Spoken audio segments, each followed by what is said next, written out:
Good morning, campers. How are you today? We have a heck of a show for you. We've got with us today and Kamran Pasha. So welcome, everyone. How you doing, Andre? Well, my voice is a little bit rotten, but beyond that, I'm good. How about yourself? Not bad. You don't sound that bad. About as bad as I do right now, probably. Yeah, but for a very different reason. Yeah, I had a heck of a night last night, but we'll get into that. I did not have a heck of a night last night. I won't have one for 2 weeks. So lucky you, this is the price I have to pay for seeing Dune 6 weeks before you guys, is that I can't see Ghostbusters for 2 weeks after. It all balances out. The cosmos eventually gets to people. So. Exactly. But then again, I do get to see Spider-Man a few days early. So again, the cosmos swings back into balance again. And there you go. So how are our guests this morning? How are you? I'm doing very well. I've had such a great night, which I'll talk about later on. And I'm just so glad to be here with you fine gentlemen this afternoon.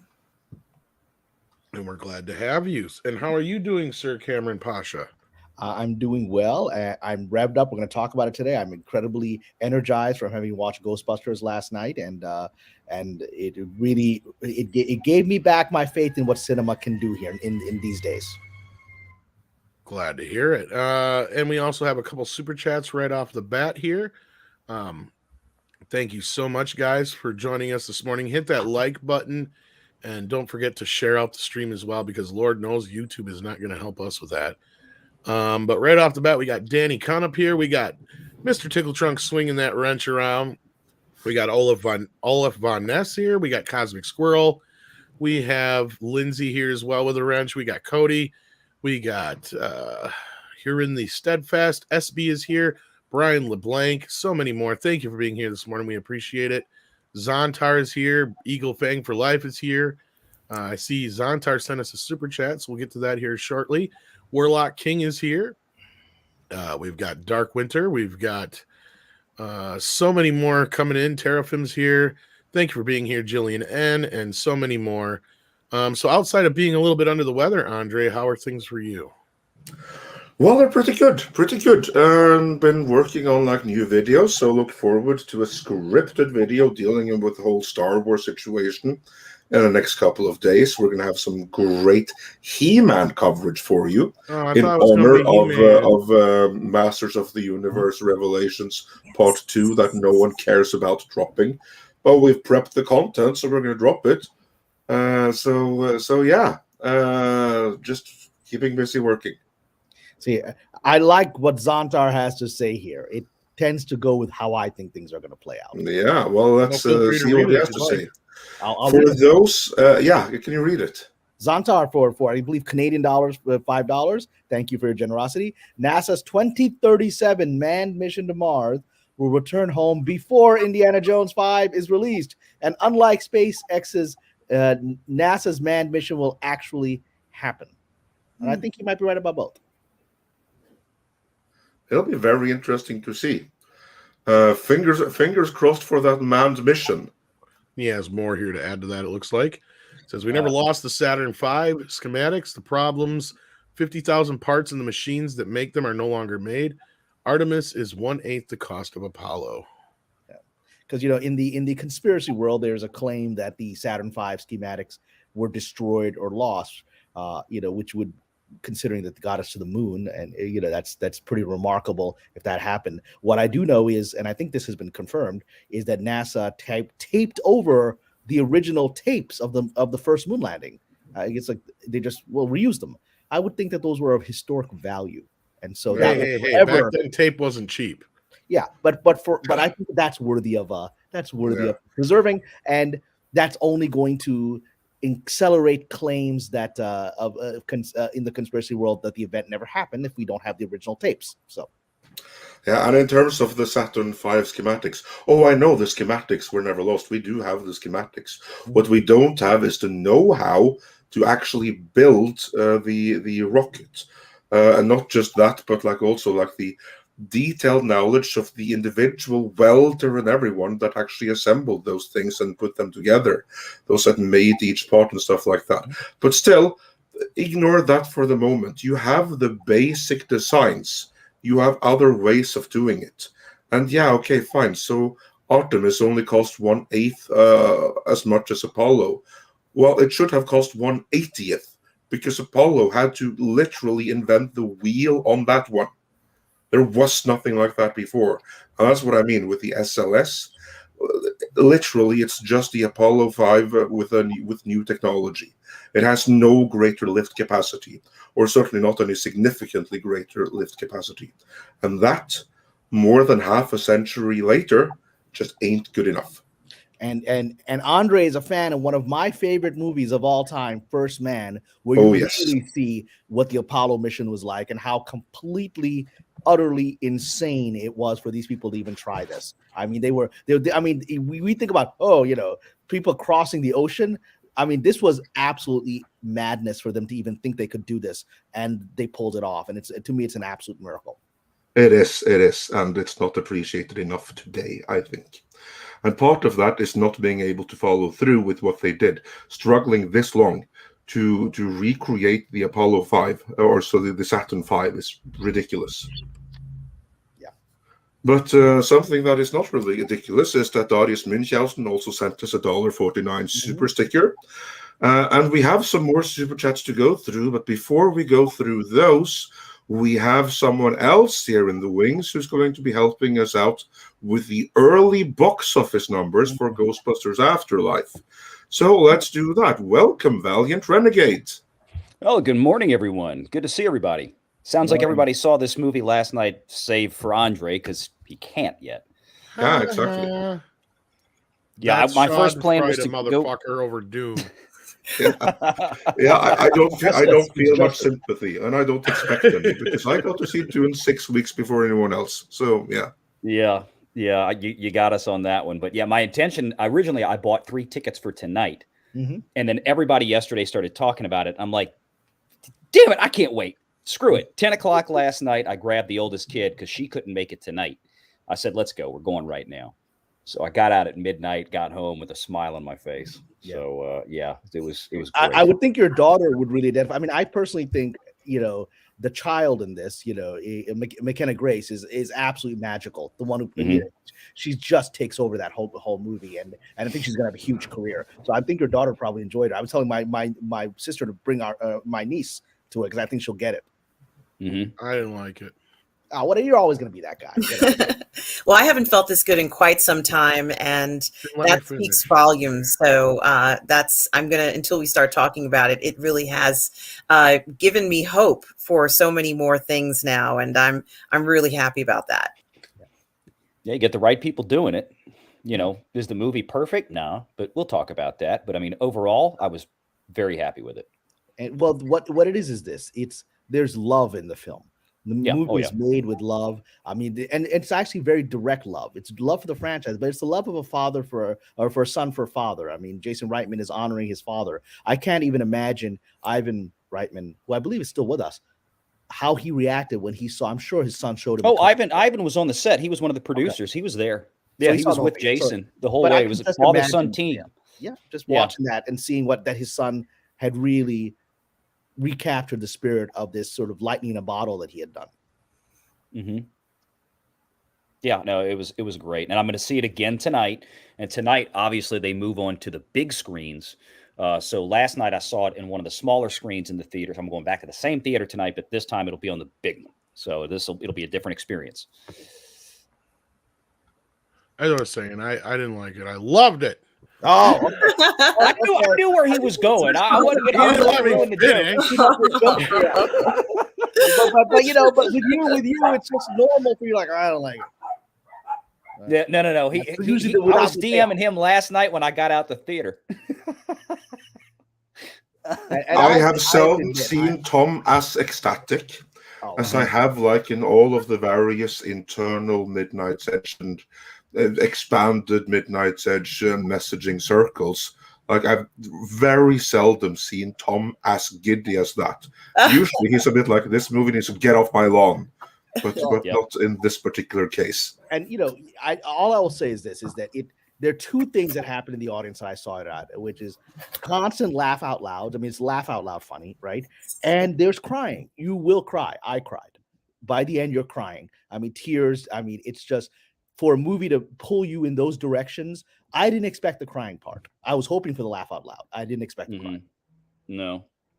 Yeah. You know what the movie sounds like to me, just if I may make an observation based on all the reactions I've heard from people I trust. This movie was exactly what the brand needed after 2016. You can't do anything too outrageous. It has to be a little bit as expected by the fans, because what the fans expect happens to coincide with what is right for the franchise. Deviate too much from that and you're on troubled ground. So this, for all the critics that say, oh, it's too bland, too boring, too much of what the fans want, well, those critics need to get stuffed because they only want to subvert our entertainment. Well, they're showing what this was, by all accounts, that I can tell, is exactly the movie Ghostbusters fans and therefore the Ghostbusters brand needed right now. No, they're showing their bias like a motherfucker. Like, I mean, for them to sit there and say, "Oh, this is soulless, heartless, all this bullshit," it's like, what fucking movie did you watch? Like, and not only that, you have a very like this McKenna Grace. She, my God, I don't know whatever inspiration they had to cast her, but she carries this movie completely. I'm trying to avoid all spoilers I can. I haven't even gotten into any spoilers. I mean, she is that character, you know, and she's an homage to another character, and I would even captures that character. Yeah, like she's not imitating anybody. Yeah. She's not doing a shtick. It's her own thing, but yet it fits so perfectly. And the moment she just kind of, after her first few lines, you're like, oh yeah, like she's definitely in that family. Like, yeah, and she has her own unique take of being in that family. You know, look, you know, she reminded me exactly of my niece at that age, and that's why it touched me so deeply. I feel like we've all known people in our family that are like some of these kids, right? And the thing about this movie is that it actually fulfills the fantasy. When I was 12 years old in 1984, I wanted a proton pack. Yes. And you finally get to see 12-year-olds doing it. And, yes. You know, and again, it's not Ray. It's not Super Ray. It's not easy to do what they're doing. You know? Yes. Well, you know, you bring that up, and I don't know how much of this discussion you want to go into right now, Andre. Obviously, no spoilers, but I didn't know if you had anything else you wanted to address before we kind of started getting more in depth on this conversation. Did Andre step away? Yeah, no. I'm here. It's just like something blocked the unmute thing. But okay. Yeah, no. Actually, about that, let's try to not have too many spoilers. Okay. Not for me, right. but for I didn't want to spoil the other people watching, because I happen to run a movie entertainment, genre entertainment channel, and this is a movie in wide release. And I can't see it for 2 weeks. I'm gonna be spoiled. I don't want it to happen, but there's simply no way around it. Well, and there's really, some spoilers already. I was gonna say, but for the sake of the audience who are gonna see it later tonight, tomorrow, Sunday. Right. No, I wasn't gonna spoil anything. There really isn't a whole lot to spoil per se. Some stuff. There's some stuff stuff, I didn't expect. but like, it's the way it's done that could spoil it if you give it away. Right. And all I was going to say, Andre, and I know you haven't seen it yet, but I was going to say something that while you were still on Drinker's live stream yesterday, he brought up that really hit home when I saw the movie last night. And again, I'm not going to say what it is, but he made an excellent comparison to, and I really felt it last night. There was a moment, if you think back, where you have times like this and everybody's waiting for this big emotional payoff. The Force Awakens, and Critical Drinker brought up this scene as a comparison. And, you know, there was a scene where the lightsaber gets yanked out of the snow. It flies over Kylo Ren's head and it lands in a hand, right? And the camera starts moving and everybody gasps for a moment thinking, oh God, it's Luke, it's Luke, it's Luke. And then it's Rey. And it's like, everybody's, God, it was a moment that was destroyed, right? There was no emotional payoff. That same setup happens and you get this moment. And that's what made it so perfect. And I won't tell you what it is because I had no idea how they were going to do this. And I won't ruin how they do it for anybody. But there is that moment. And this pays off. There's a lot of moments actually. Yeah. I mean, what's funny is this movie is pretty much exactly what I said it needed to be two years ago, almost to a T, which is kind of weird. I mean, sure, it could be a little better. There's some things I wanted more of, which is partially what you want. Like, I compared it to a really great meal where you just wish there was a few more bites, but you know what? I'm not going to complain because it was a wonderful meal in that sense. I mean, sure, there's some nitpicky things I can get into, but I mean, this is the rare case you're going to hear me say the movie could have used another 15, 20 minutes to breathe. It does feel very, very tight, even though it's the longest Ghostbuster movie to this point. It still feels like there's a good 20, 40 minutes left. I would have taken 15 more minutes just because I love this world. I mean, for me, it was okay with, I didn't think it needed to breathe, but I would have wanted to see more. Well, I will say this it's not a spoiler. Stick around till the very end. Yes. Absolutely. There's a few. There's two scenes post credits. What you think is the. Without getting into spoilers, though, Cameron, from a writing and editing aspect, you have one scene where it's right in the middle, just before things start to really kick into action.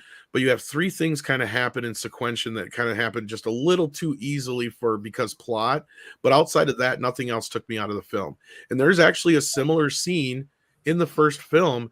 And if you don't realize it without paying attention to it, because I'll probably ruin the scene now for a lot of people, but the Winston scene is all one scene and they chop it up in the movie. And there's a point there where, unless you're paying attention, Bill Murray's technically in two places at once. Let's stop.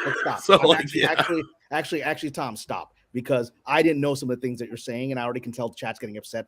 Let's not reference. I think we're going too far. I'm talking about the first movie. I'm not even talking about the new one. Oh, okay. In the very first movie, the scene where Winston is hired, it's all one scene, but they cut it up into like three sequences. And there's one point where Bill Murray is in two places at once. And the reason I bring this up is because you don't notice it because of how well it's paced. They needed that in one part of this movie here. That was all I was trying to say. And because if you watch that scene, Bill Murray goes from being there, they hire Winston, and then all of a sudden he's off talking to Dana. Then he's back in the scene again, and it leads into the Walter Peck scene. That's because they spread out the Winston scene to make it feel like it was longer and more than one like moment, right? It's because of that. But like, now that I pointed it out, a bunch of people are gonna be like, oh shit, you're right. Like, yeah, but you don't notice it otherwise.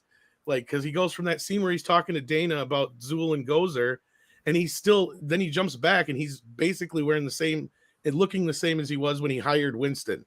It's a one scene that's cut up completely differently. But anyway, I didn't mean to go on that whole thing. But yeah, like, the reason they do that though is to break it up a little bit more. And you needed that in one bit here, and that was it. But anyway, just some guy says, "Hail all! I'm heading to see Ghostbusters Afterlife tonight. We need support in the nail. We need to support it to nail the message to the Hollywood's thick skull regarding what we want in our movies." And I agree with you, just some guy, 110%. And thank you for being here, of course, as well. And yeah, I mean, let's get into the box office aspect just a little bit, because that's why we got Valiant here. Before we do that, we have a couple of other classic super chats I want to go through. Lord Drinnan says for $10, hail all, popping in to say hi before going to see Afterlife. Been avoiding all spoilers and reviews, so looking forward to it. We'll catch up on all the streams later. Have a good day. Well, also look forward to catching you on the replay. And let's see if we are mostly caught up then, or if there are more. I have to scroll down a bit here, because that came early. Then we have the two from Sontar. We got those. We have Darius Münchhausen. Then we had just some guy. And then we had Stephanie. Tom, will you do that one since my voice is rotten? Sure. She says, "The tears I wept last night were out of love, and yet what could have been with Star Wars." Yeah, that's the funny you say that, Stephanie, because that's the first thing I thought of afterwards. I'm like, this is what The Force Awakens should have been. And it wasn't a retread of the original film. Yeah. It introduced new characters and let them, in fact, shine even more than The Force Awakens did. But it did not disrespect the classic characters.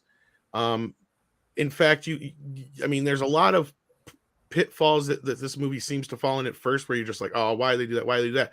But it all comes full circle in the end, right? And you don't have like a super mom, and you don't have all these other things that usually come along with these kind of movies. Yeah. like there's a few people I heard saying that there was a few moments they felt were woke, but I'm like, if you think they're that woke, then you're really stretching. You can't function in modern society. Like you're really stretching to find it. Like, Yeah. because there's some bits here where it's just like, I can see it, but the two spots.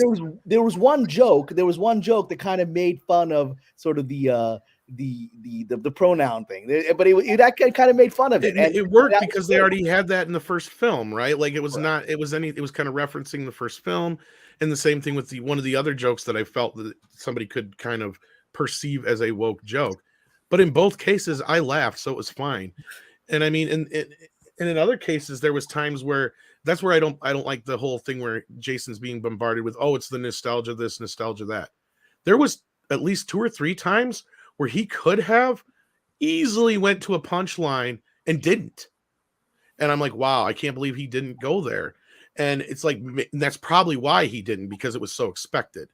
And I don't want to give too much away because, like I said, there's like 2 or 3 scenes I can specifically tell you where you're like, yeah, I wonder why he didn't use that line. Like one specifically, I said, well, she's a dog. Why didn't that come in right at the proper moment? Like, it's like, I was waiting for it. But the great thing is they actually pay off some jokes from the original movie. And absolutely. They refer back to a lot of jokes in the original movie. And you're like, okay, of course. Yeah. So. But that's my point is it's like at times where you expect that it doesn't happen. And then at other times you're not quite expecting it and it happens in ways you don't expect it. There was only like one time a callback happened that I thought was cringe. And that's not even really a spoiler. It was where they used the "who you gonna call" line. Was the worst callback ever. Other than that, the rest of them worked for me. I thought it was kind of lame. Valiant, because the reason I want to talk about Valiant with numbers, because I'm already seeing the trades are already beginning to wake up to the fact this thing's about to be a hit. Like the trades deadline started saying this is probably going to do better through word of mouth than projections. Yeah, exactly. So let's get into the numbers. Well, right now, Valiant, doing what do you have for us? Well, I was getting excited about this. I did a video on this last night, kind of covered all the bits and pieces. Of course, since then, one important piece of information has since become available. And of course, that was the Thursday night previews. Mm-hmm. So just about an hour ago, before this show began, Deadline, the numbers, Box Office Mojo, all these folks out there, 4.5 million in Thursday night previews, actually did very, very well for this movie in Thursday night previews. The projections coming into this weekend from Box Office Pro put the movie between 35 and 55 million for opening weekend, average 44. I think it's going to hit that mark. I think it'll go beyond that mark. I think it'll hopefully be on the upper end of that 35 to 55 range. But it's like we've said, it's about word of mouth at this point. The audience scores, and again, we can make jokes about Rotten Tomatoes, but hey, some people look at it. I mean, the audience score right now on that is 95%. So, I mean, people are really liking this movie. And again, we have to bear in mind, lastly, that we're heading into, here in the States at least, a holiday week with Thanksgiving coming up. So we're going to have a lot of kids getting out of school. This is also why Disney is releasing their animated movie next week in Kanto. That's going to probably give Ghostbusters a little bit of competition. But so, you know, the weekend numbers, but we're going to see stronger weekday numbers, I think, next week than normal, just because it's a holiday week, especially into next weekend. But here's the kicker with Ghostbusters. Here's what made this so special. And it's only very recently these numbers came out, because I've been looking for weeks. And this is part of what I did the video on last night in more depth. But the production budget for this movie, Dan Aykroyd said, you know, he complained so much about Ghostbusters 2016, saying how much it cost and it was ridiculous what they spent. And he said the next movie, if I do one, it's going to come in significantly under. Well, the stated production budget for this film, $75 million. That's over half of what the last one was. Half. It's half. The Ghostbusters 2016 was almost 150. Oh, I got more than Where that. the hell did that money go? No. I actually have a higher one than that. My one I got here in front of me is almost 200 million for the budget. And remember, Tom Rothman, he sliced that budget. But then they had to reshoot. Remember, because Dan Aykroyd said they had to come back and reshoot and spent another $40 million. Well, okay, here's where the discrepancy. Yeah, those reshoots weren't that expensive. He might have added a zero to that. Yes, he said 30 to 40 million on that television interview, and then Sony almost immediately came out and disputed it and said actually it was really 3 to 4 million. I don't know. It's probably somewhere in the middle. Somewhere in the middle. It's not as low as that, but so it's probably not 40 let's just assume million. 150 million. Aykroyd does this for 75. Sony's got to be flipping over themselves right now. It's like, how do you not put Dan Aykroyd in charge of every frickin' production you have from now on and let him run the money? Because this guy the Ghostbusters universe. Yeah. So, I mean, as a showrunner or, as the storyteller, but just as somebody who's in charge of the financial management of the film itself, let him do it because he obviously knows what he's doing. So that means this film has a relatively very low threshold to get over for a movie like this. Well, the genius to of actually that, reach profit the genius territory. of that is that they set it in a small town. They Yes. didn't set it in New York City. New York City Exactly. is referenced, right? And and stick around for the end credits. But it is set in a small town, which gives you a lot more financial flexibility. Yes, absolutely. Yeah, and everything was in the same place. They didn't have to travel multiple locations and do all this crazy stuff. He really, really kept it down. And that's going to be a financial win for this film. Yeah, because what kind of total negative cost are we looking at there then? If we assume that the production budget is 75 million, then the marketing budget, I know they skimped on that, certainly internationally, that can't have been as much as 100 million either. No, my guess, and I said in the video last night, I'm going to put the global P&A on this one probably somewhere around the same figure at 75 million. I think that's So then we're talking a total negative cost in the say 150 to 170 million range, which again would mean a total negative cost, meaning the number that the movie actually has to make back in order to break even should be basically it's going to have to make between 250 and 300 million at the worldwide box office to break even. Yeah, that's going to be easy peasy. Yeah, it's going to make the money back. I'd be willing to take a bet on it because it was just so good. Yeah. And it's a Sony picture. So like I've been saying, like we've all been saying, Sony is still getting the best rental agreements at the theaters right now because they're one of the only studios that's dropping these into theaters with no strings attached. They're not going to PVOD 30 days later. They're not going day and date with their release. They're not hamstringing them into a 45-day limited release and then dropping it on Disney Plus right after that. So Sony is still putting movies out in the way that they were put out pre-coof, right? Pre-lockdown. A lot of other studios are not doing that. Disney, Warner Brothers, we can go on and on. Paramount, so they're getting the best deals. So yeah, they're going to make their money back percentage-wise at a faster pace than a Disney or a Warner Brothers, especially Warner Brothers right now. Well, and I think the most important part of this is right now this movie is pacing at the same place that the 2016 movie was with limited ability, right? Mm-hmm. Like there's still areas where they have limited access to, like you can only allow so many people in the theater and all that kind of business. Mm-hmm. So I think that speaks to a lot to it. And I have a feeling that the word of mouth is going to help push tonight even farther. Because I don't know if you said the actual number yet, but it made 4.5 million last night. Yep. Which isn't great, but it's not. That's ahead of 2016, though. A little bit, yes. And that's my point is right now it's tracking because basically all it has to do is if it does anywhere in the 40 million range, that looks horrible for the 2016 movie because the 2016 movie opened up with $46 million right smack dab in the middle of summer. I don't think it had any competition really at all to really hurt it. I think the latest Marvel movie was already 2 or 3 weeks old from my recollection. I'm trying to remember. But this movie, if it does even anything close to that with the current conditions, that's a big win. Oh yeah.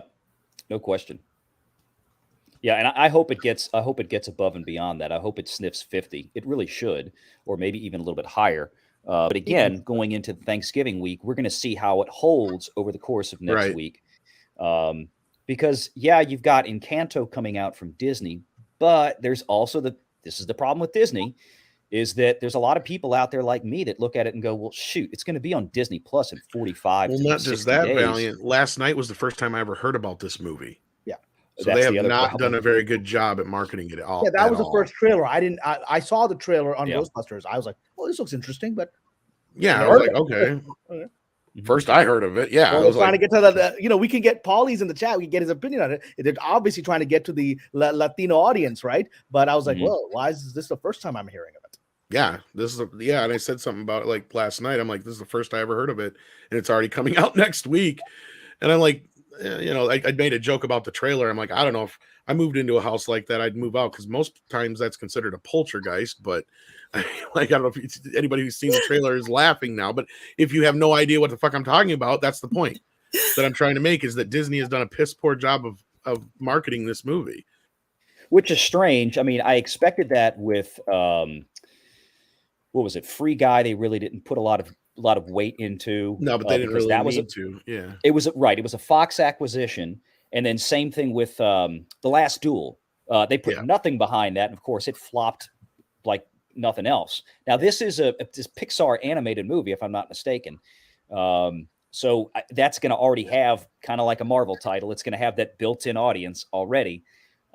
It just depends if people know about it, if kids are even excited to go see it, because there really hasn't been a whole lot of advertising, at least that I've seen. Now, maybe it's been all over, Disney Channel and Nickelodeon and stuff. I don't know. But we'll see. We'll see what happens. But I think putting it on Disney Plus 45 days later, 60 days later is what's been shooting these movies in the foot, especially kids' movies. Yeah, absolutely.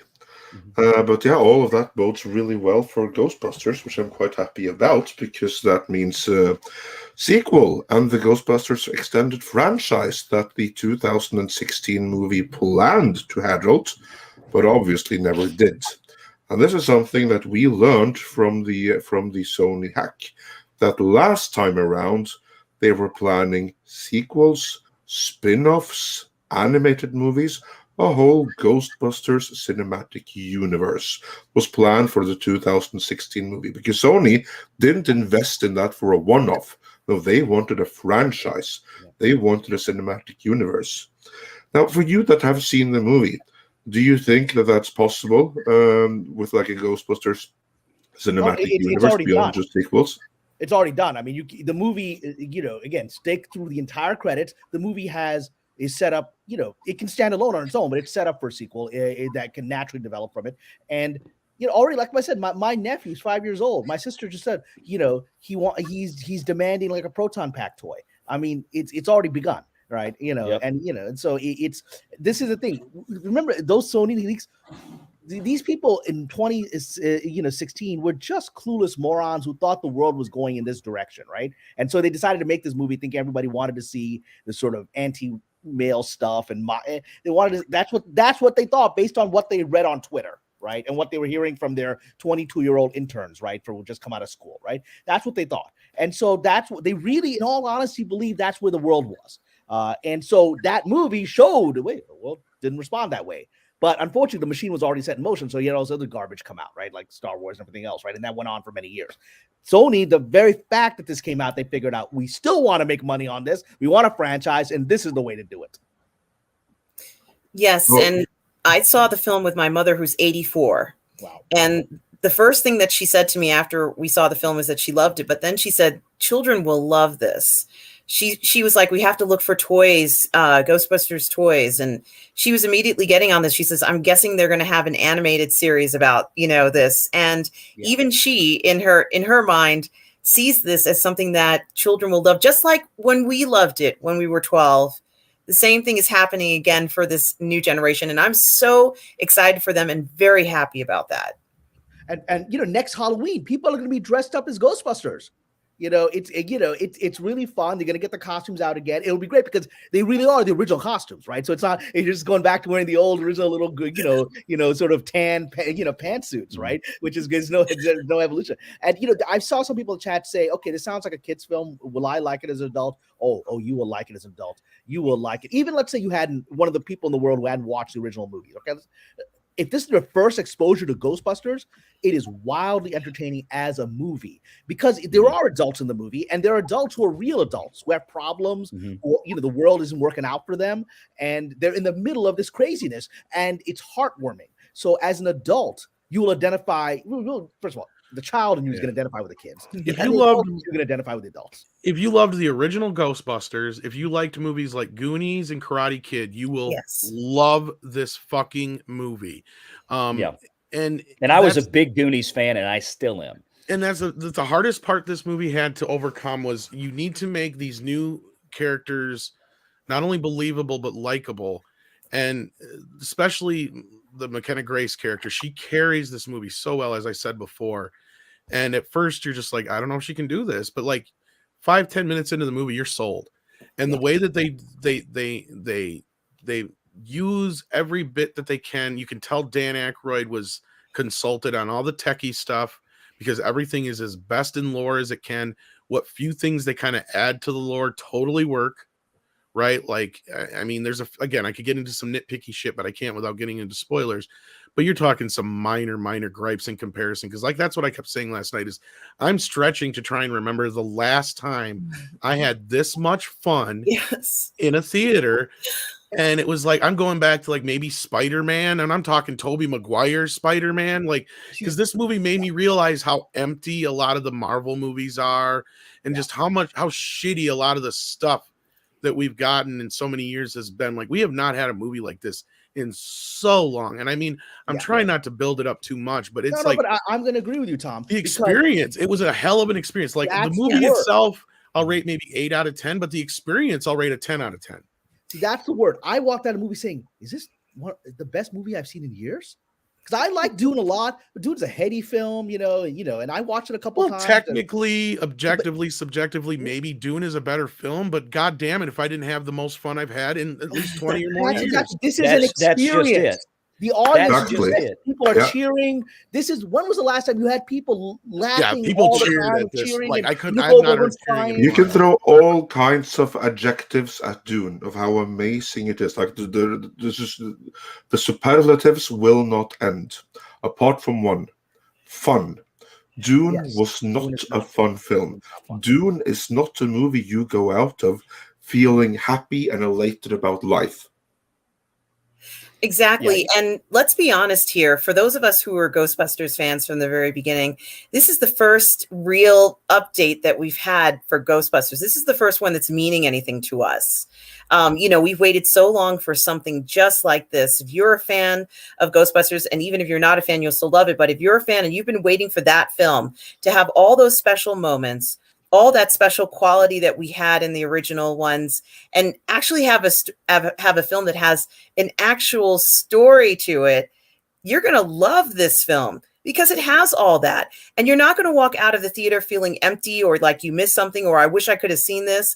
It's all in there. Finally, it feels so good. Well, it feels like a direct sequel to the original. It feels like a 1980s movie, just like Cobra Kai feels like it's like just the 1980s and you're back in a strip mall fighting karate. This feels like it could have been filmed in 1985 as a direct sequel. Yes. Yeah. And Andre brings up the point. It's fun. That's the key word. And that's what struck me so much is when I look at what people said about the most recent thing that came out before this, the Eternals.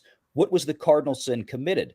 It was boring, right? Even the critics across the board, it's boring. I don't think anybody said Dune was boring. It's like I said, it's a heady film. It's a very thought, you're getting set up for a second part, but I was never bored with Dune. It was a good movie. I enjoyed it. Ghostbusters is just pure entertainment. It's fun, and you get the payoff that we all deserve at the end, and everybody loved it. And this is the kind of thing Hollywood needs to be making more of.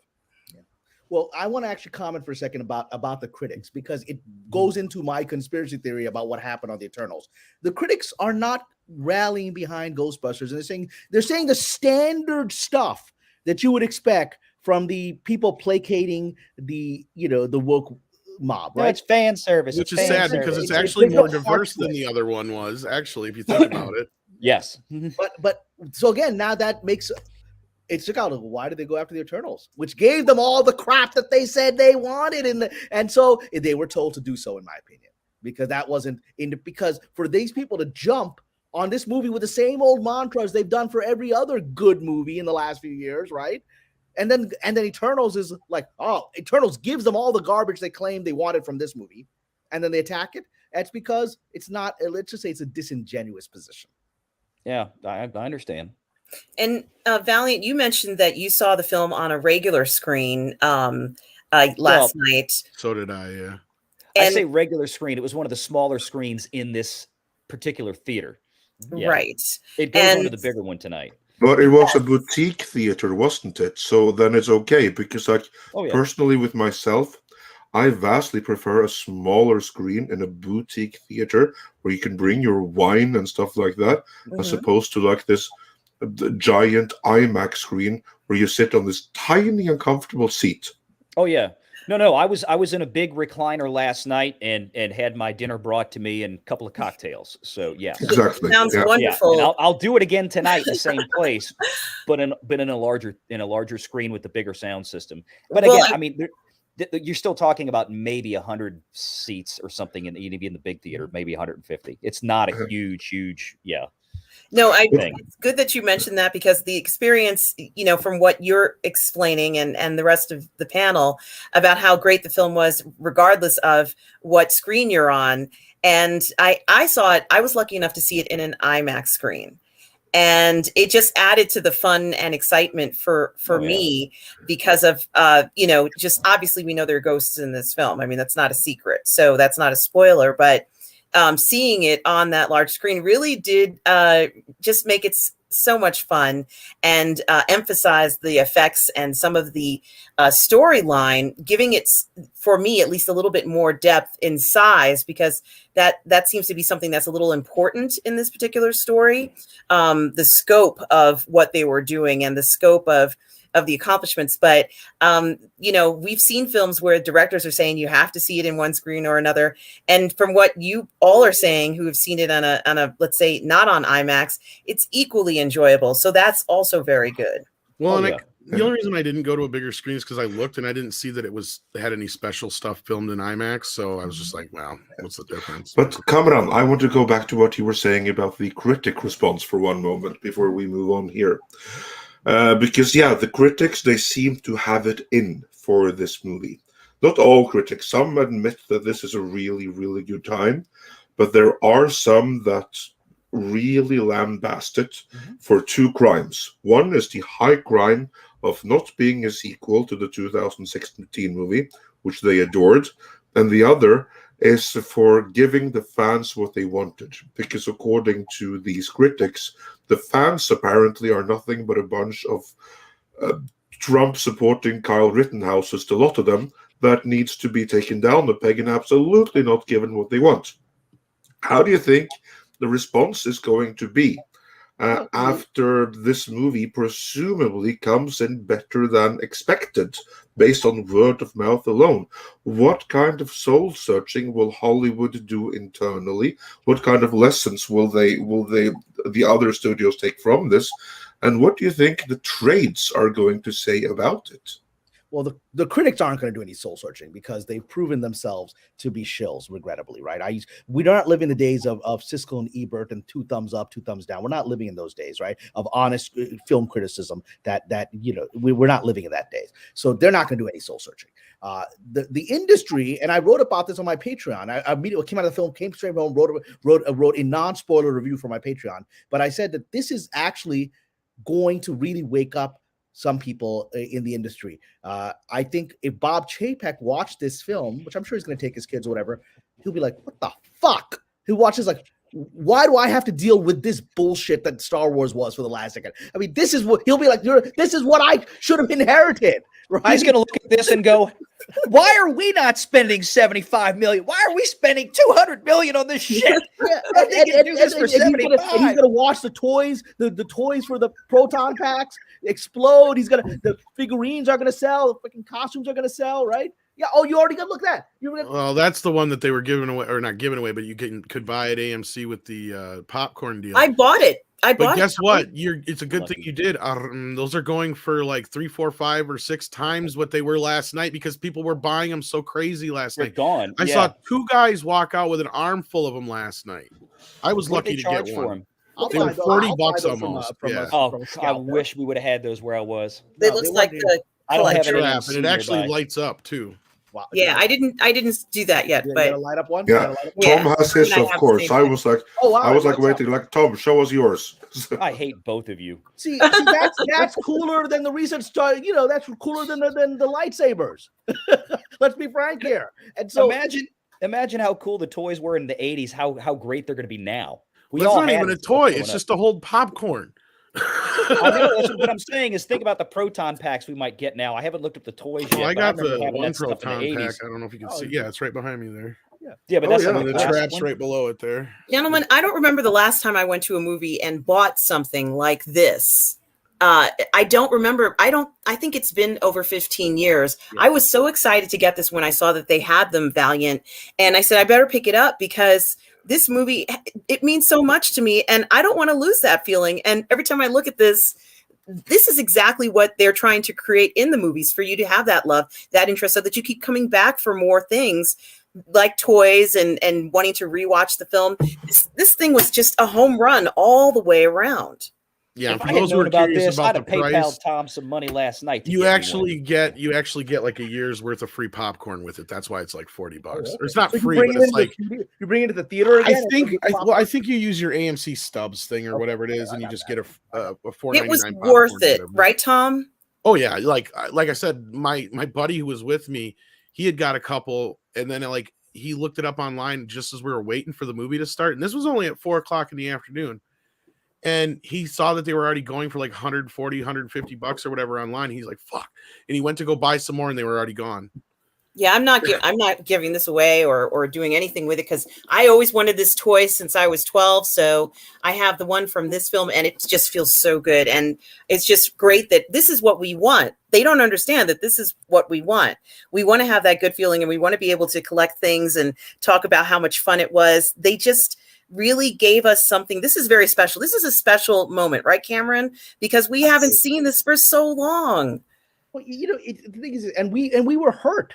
I mean, this whole, for me, it's a cosmic justice that this entire garbage of woke ideology and destroying our stories began with Ghostbusters 2016, and in my opinion, now ends with this film because it's going to be real hard. Very good point.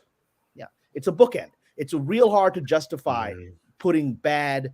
I mean, I can't imagine, Marvel doing more garbage. I can't. You look at this thing, and I believe it's going to be a bigger hit than anyone imagines. I'm going to go see it multiple times. I love it. Well, I'm on eBay right now. I'm just going to say I'm about to do it. $100. $100. Oh, Lord. Wow. I hate you both. Value, do it. I mean, it's going to be $200 tomorrow. Around there? Don't you have an AMC nearby? No. I'm saying they don't offer anything like that unless I don't. Dude, that's where Valiant, it is. AMC, yeah. If it'll make you happy, go for it. I'm doing it. Oh my gosh! Lord Make sure it comes with the box because the box. I mean, I spent like $500 on a Conan comic the other day, so I'm like, but that was an investment. Oh, the box, you have the box. Okay, that's great. Yeah. Oh, the box has all the stuff on there. Yeah. And it has the, where you capture the ghost. I don't know what it's called, but the trap. On the top of the box. The box looks amazing. This is like, wow. It's with the box. What's funny is it's not even. Good. I'm glad you got it with the box. I'm sorry. It's funny is it's not even a toy. It's just a whole popcorn. Like it's the. But again, I don't care. That's what we're seeing. Is what we used to do in the 80s, right? This is a resurrection of that fan culture that Hollywood hasn't physically seen. Until they see it with their own eyes, they won't understand it. Now they're seeing it. The people would buy a popcorn holder and will buy, pay $100 to get that popcorn holder. It'll be $200 in a few days on eBay, right? So it's $120 with tax and shipping. There was some going for quite. It's worth it. Worth it. I get that. I'm like, I went to AMC last night. What the hell? I went to AMC in San Well, they're kind of jerks about that sometimes because there was twice now where they pulled this shit on me where I went to the Thursday night showing. It was episode 1, the 3D version, and they were supposed to have special 3D glasses, like one looked like Anakin's goggles from the pod race, and they had some other ones and stuff like that. I'm like, well, where's the special 3D glasses? Oh, you don't get those until tomorrow in the premiere. I'm like, well, ain't this technically the premiere? Yeah. And then the second time they did it to me was Batman v Superman. They were supposed to have posters, and they pulled the same shit. They're like, oh, we have them, but they're in the office. We aren't giving them away till tomorrow at the premiere. I'm like, what the fuck do you call this? It's like, this is a pre-premiere. Like, we're the real fans. We're showing up early. Don't you think the real fans would want something like that? It was just aggravating as piss.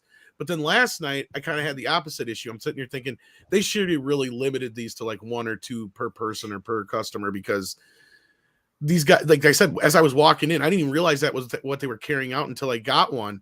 like I said, because I see these guys walk out with like 4 or 5 boxes in their arms like that. I'm like, what are there, shoe boxes or not? I didn't really even think about it at first because they didn't look like anything I would normally think of. And then my buddy said something about the popcorn holder. I'm like, oh yeah, give me the Ghostbuster thing, because I thought it was just going to be one of their tins. Oh no, they pull out this big fucking box, and it's this thing. I'm like, oh, that's what those guys were carrying out. I'm like, well, fuck. Well, like, how much did it cost you guys? It was like 30 some bucks. Yeah, I think it was 30 or $40. But what you do is you buy it and you get like the popcorn then, and then like every time you come back, you get like a refill of popcorn for $4.99 or whatever. What a genius way to promote this movie in its own afterlife on DVD. Also, every time you go to theater, people have this thing on their laps 3 months from now. And Valiant. Mm-hmm. How profitable is that for Sony?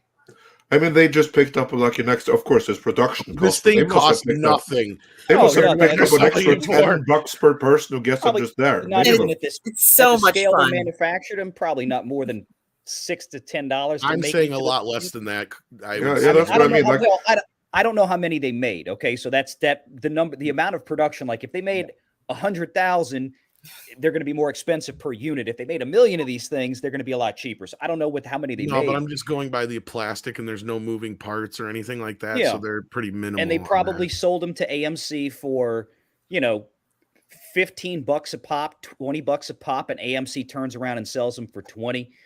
And I got to laugh because Matthew W in the chat, he said, Valiant Renegade, the notification on eBay for the eBay notification on Tom's phone just went off to ship it. Yeah, so when you bought it. No, but it might have been one of my buddies. Who knows? But no, I brought this up for a reason, Andre. This is the newer super chats, but it says, Tom, you're a little pessimistic. A 4.5 Thursday is pretty good. Can't expect it to pull Marvel numbers, and it doesn't need to. It doesn't need to a point, but it does need to kind of get the attention that Cameron was talking about. Needs to send the message. Right. Because that's the publicity of it is those, and that's why Marvel advertises what they do. I hope so, and I hope you're right, Cameron. I really, really do.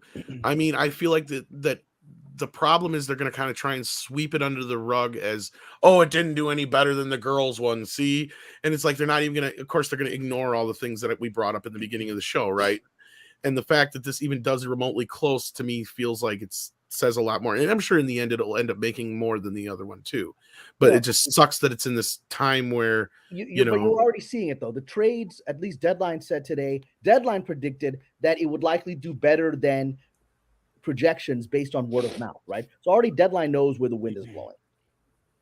Mm-hmm. Right, and that's one of the reasons why I bought my tickets through Fandango, so I could actually do an actual thing through the Rotten Tomatoes thing, because I'm sick and tired of their BS. I mean, it cost me extra money to do that, but it's just I also like that the film had nerdiness in it, and it was nerdiness done right. Exactly like what we would expect to see, this small group of kids, coming together, logically thinking things to through. Everybody has their, ability to do certain things, even with, many with help. It looked like fun and an adventure, and that's what we want to see. We want to see those types of adventures again, and it was just so wonderful. I went in with little or no expectations, and I've been trying to avoid those trailers and just trying to avoid a lot of it so I could be surprised, and I was surprised, pleasantly surprised. Well, you hit something that actually was very emotional for me, because it's again, it's about terminology. We were nerds in the 80s. Now the term is autistic, and my niece is autistic. She's on the spectrum. And that's when I watched the movie. It was very emotional for me, because it was watching her. Like, this is how she would behave. She would behave just like Phoebe's character in all those situations. She makes those jokes that don't work. She is that person. And this is a movie. I mean, we have a lot of people on the spectrum in that generation right now. And this is a movie for them. I brought that up last night, Cameron. I actually said, as a father of an autistic son, I said, it's, even though they don't bring it like right up in the surface and they don't like make it a big deal, it's pretty clear that Phoebe is probably on the spectrum, and through that they kind of insinuate that Egon probably was too, because he had such a hard time. Guess what? I was too. Nobody labeled that to me. but again, Social you know, awkwardness, well, and yeah. that kind of, and I have a feeling that Dan might have even put that in there because Dan Aykroyd, I don't know if people know this, he was diagnosed with Asperger's not that long ago, and he's had it his whole. He didn't, you know, it's kind of like, you know, a lot of people like. Autism wasn't really diagnosed that much until like probably the late 80s, mid 90s is when I first started remember really hearing about it. And until my son was born, I didn't know much beyond Rain Man, right? Like that was most people's cursory knowledge of what autism meant. You know, we didn't really understand it yet. And I see that, I've seen that in this movie, and I thought it was handled very well. Like just the whole social awkwardness and how that can get in the way of relationships and how people, and you know, Phoebe even brings kind of those kind of things out, like when she talks, you know, not to get into spoilers and stuff, but like just the way she acts. And again, like, you know, she just does such a great job with her character, not doing any kind of mimicking or any kind of she's imitation. authentically that character. Exactly. Yes.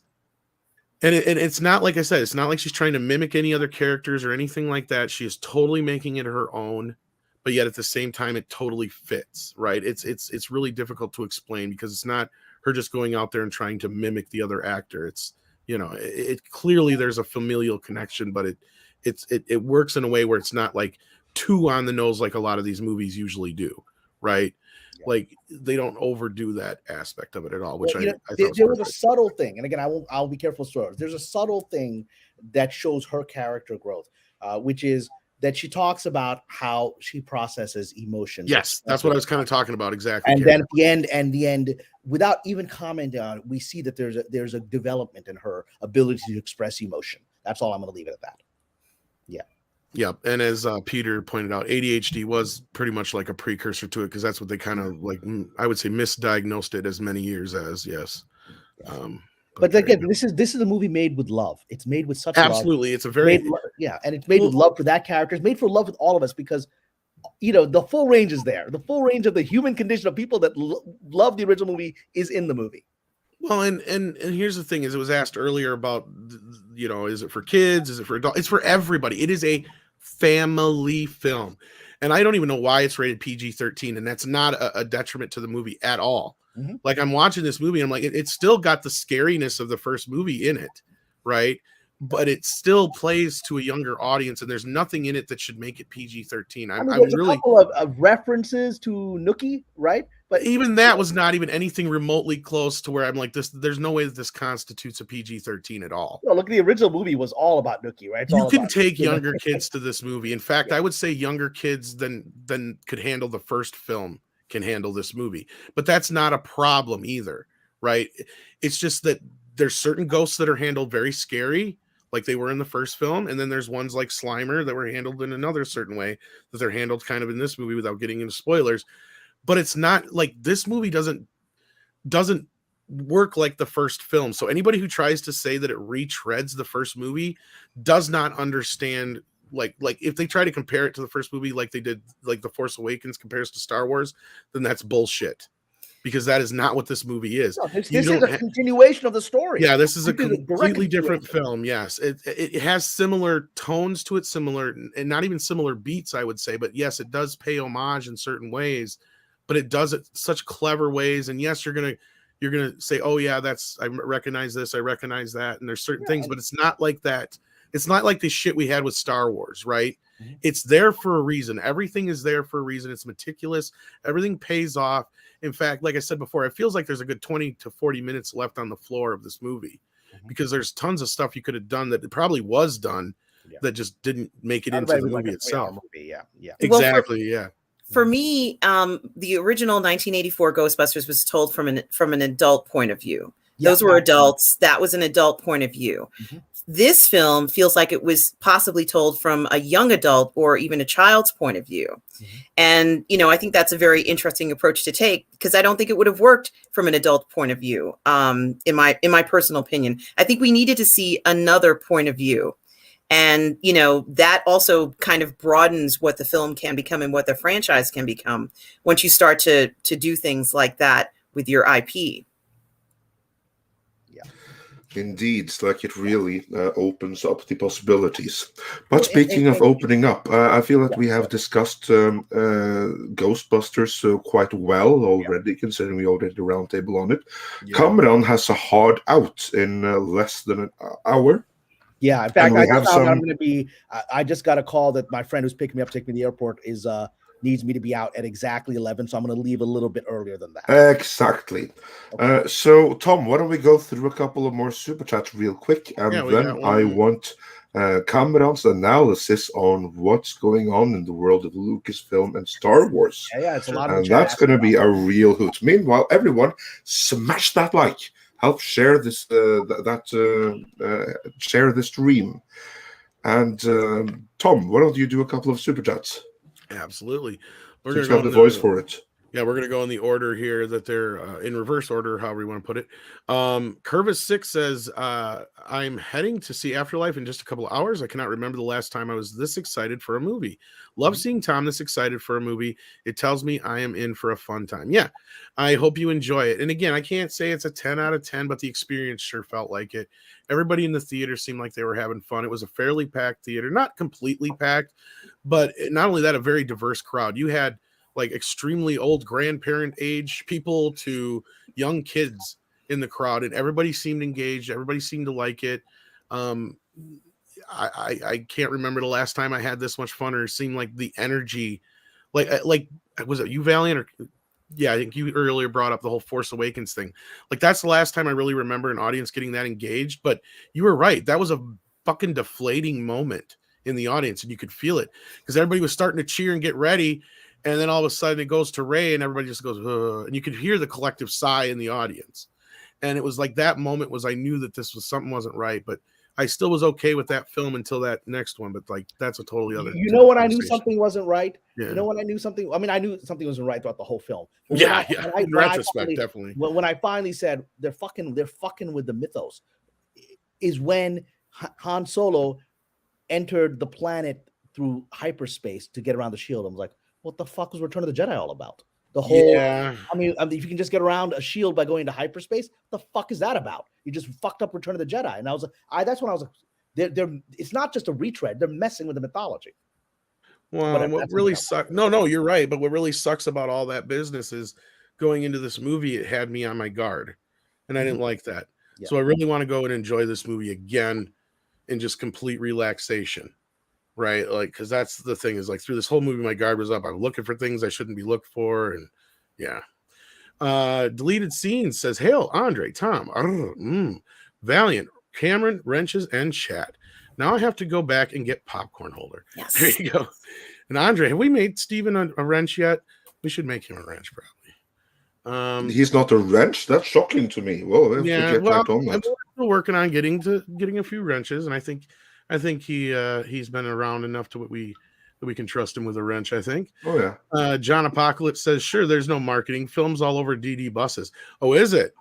Oh, see. Now seriously though, John, like last night, that preview was the first I'd ever even heard of this movie, knew anything about it. Mm-hmm. I was like, dude, Disney, and then find out it's coming out next week or whatever. I'm like, oh shit, okay. So news to me on that one. I even asked Mike about it last night, and he had never even heard of it, so he must not even have got the preview with his screening. I thought Paulie had mentioned it. Paulie had mentioned it, yes, but Mike had never. I told him watch the trailer and let me know what he thought, but yeah, because he had no awareness of it whatsoever. Michael Strelitz says Disney Marvel is finished. Sony Marvel are getting started. I hope Ghostbusters Afterlife does well. Well, Michael, Sony Marvel is Disney Marvel. I hate to be the bearer of bad news, but I've been telling everybody this for a while. I still think this new Spider-Man is going to be good. I see people. I hope so. It looks good to me. That new trailer, I was like, I want to watch this movie. I want to watch this movie. I mean, Andre and I know a few things about it, but we know both basically the same things, but we kind of reacted to it in completely different ways. So maybe that's kind of, maybe it'll be indicative of what we see out of the film. What do you think, Andre? Do you think this is going to be a divisive film because of that? I think so. I think it'll be divisive. I think so. I think that's going to kind of be like a precursor to what we're going to see. This might be one of the more divisive Marvel films in a long time, possibly. I think people are going to like it. I'm not sure what the division is over. It looks good. What do people think it's going to be? I mean, we can't get into spoilers. let me put it to you this way. What's the best way to put this, Andre? He said it's going to be dark. And by dark, I mean it's gonna be dark from what we heard, and it'll be like it'll be like what's gonna before Endgame, the what was Infinity War dark. It's gonna be like that. Yes, that maybe even more. I hope so, because then we're all good. But anyway, Tom, we'll run through a couple of more super chats. Absolutely. Then we'll get into Star Wars before coming. We got CC in the chat. He says, "I'm headed back to see the film again this weekend. Maybe I'll go to an AMC. This is going to be a collector's item, everyone. Hopefully, get your hands on one." It sure seems like they're. Once the word got out about them, and that's what I'm saying. Ghostbusters fans are relentless. Like, they will make this movie a hit as long as it's good. And I mean, I'm starting to see a lot of positive reaction from the fans. I've only seen a few negative reviews. There's only been a few people that I've talked to in our sphere that have, that haven't loved it. And even those who haven't loved it, they still say it's a good movie, but they just have like a few, problems with it here and there, and a few minor gripes and stuff like that. So overall, I have not heard anybody say they hate the movie from anybody that I trust. So that's always a good thing. Wow. Paulus Plain says, Kamran Pasha, was the Eternals review a Bob Chapek backdoor strategic tactical move on Kevin Feige? Say that again. I think he's asking if the bad reviews that the Eternals got was actually at the behest of Bob Chapek in a tactical move against. I've been public about my belief that is what happened here, because it's which of these is not like the other. The reviews for Ghostbusters are the norm for these people. So this kind of thing, with all the diversity, with lots of brown people running around, some LGBT stuff happening, right? This is all everything. They gave them what they've always said they wanted, which is full representation. The first time you've had really a real LGBT plot line in a Marvel's family film, really, right? To the point that like the Middle Eastern countries have banned it for that reason, right?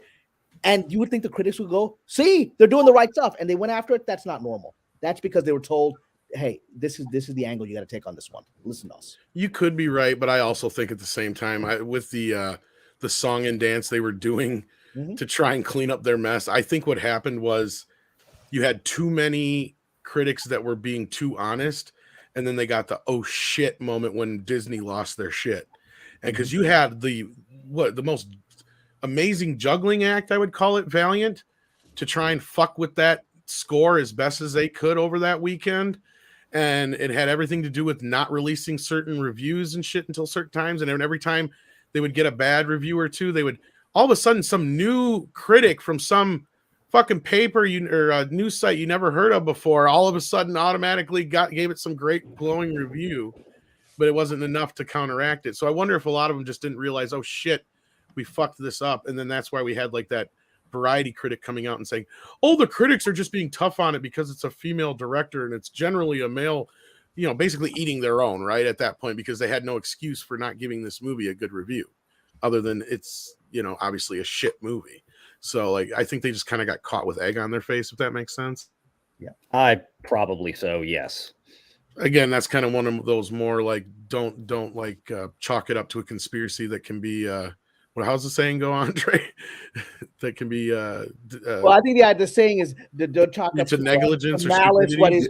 Yeah, exactly. It's just like never attribute to malice what can be explained by incompetence. All I can tell you is this: I have witnessed conspiracies throughout my career. I know. I just like I witnessed people sitting around plotting conspiracies. And so I've sat in rooms where that happens. And so that's no, and I'm not disagreeing with you on this one, Cameron. I'm just saying in this case, I can almost see that being like, because you're right. Like, look at it this way. Okay, Disney made this movie to be critic proof, and they still went out after it because it was a shit movie. Why? Because Disney did exactly what we have been saying for the last few years is wrong with this movie. Like, it almost feels like this is. I haven't seen the movie yet, so I can't really say this, but for just going off of what everybody said about the Eternals, it almost feels like it's everything that's wrong with every movie we've been saying for the last few years. Saying it, Tom. Exactly, and it just finally caught up with them. And that's what I'm saying. Without story. That's my point. And that's my point, is it finally caught up with them. That's why I think they got caught with egg on their faces. that Disney didn't have to go out and push this at first, but then they realized on their faces, but it's not egg. It could be. Yeah, well, there's a major bukkake going on there, but still. Luca Rock J-Pack went to a Japanese film studio, got the business. Check out HasLab Proton Pack on Hasbro website, ends in 20 hours. I might take a look at it, Luca Rocks, but I'm not a fan of the whole HasLab thing. But right now, before Kamran has to leave, let's just get into the Star Wars situation. There's loads of other exciting things happening in the world right now. But while we still have Kamran for a limited time only, Star Wars.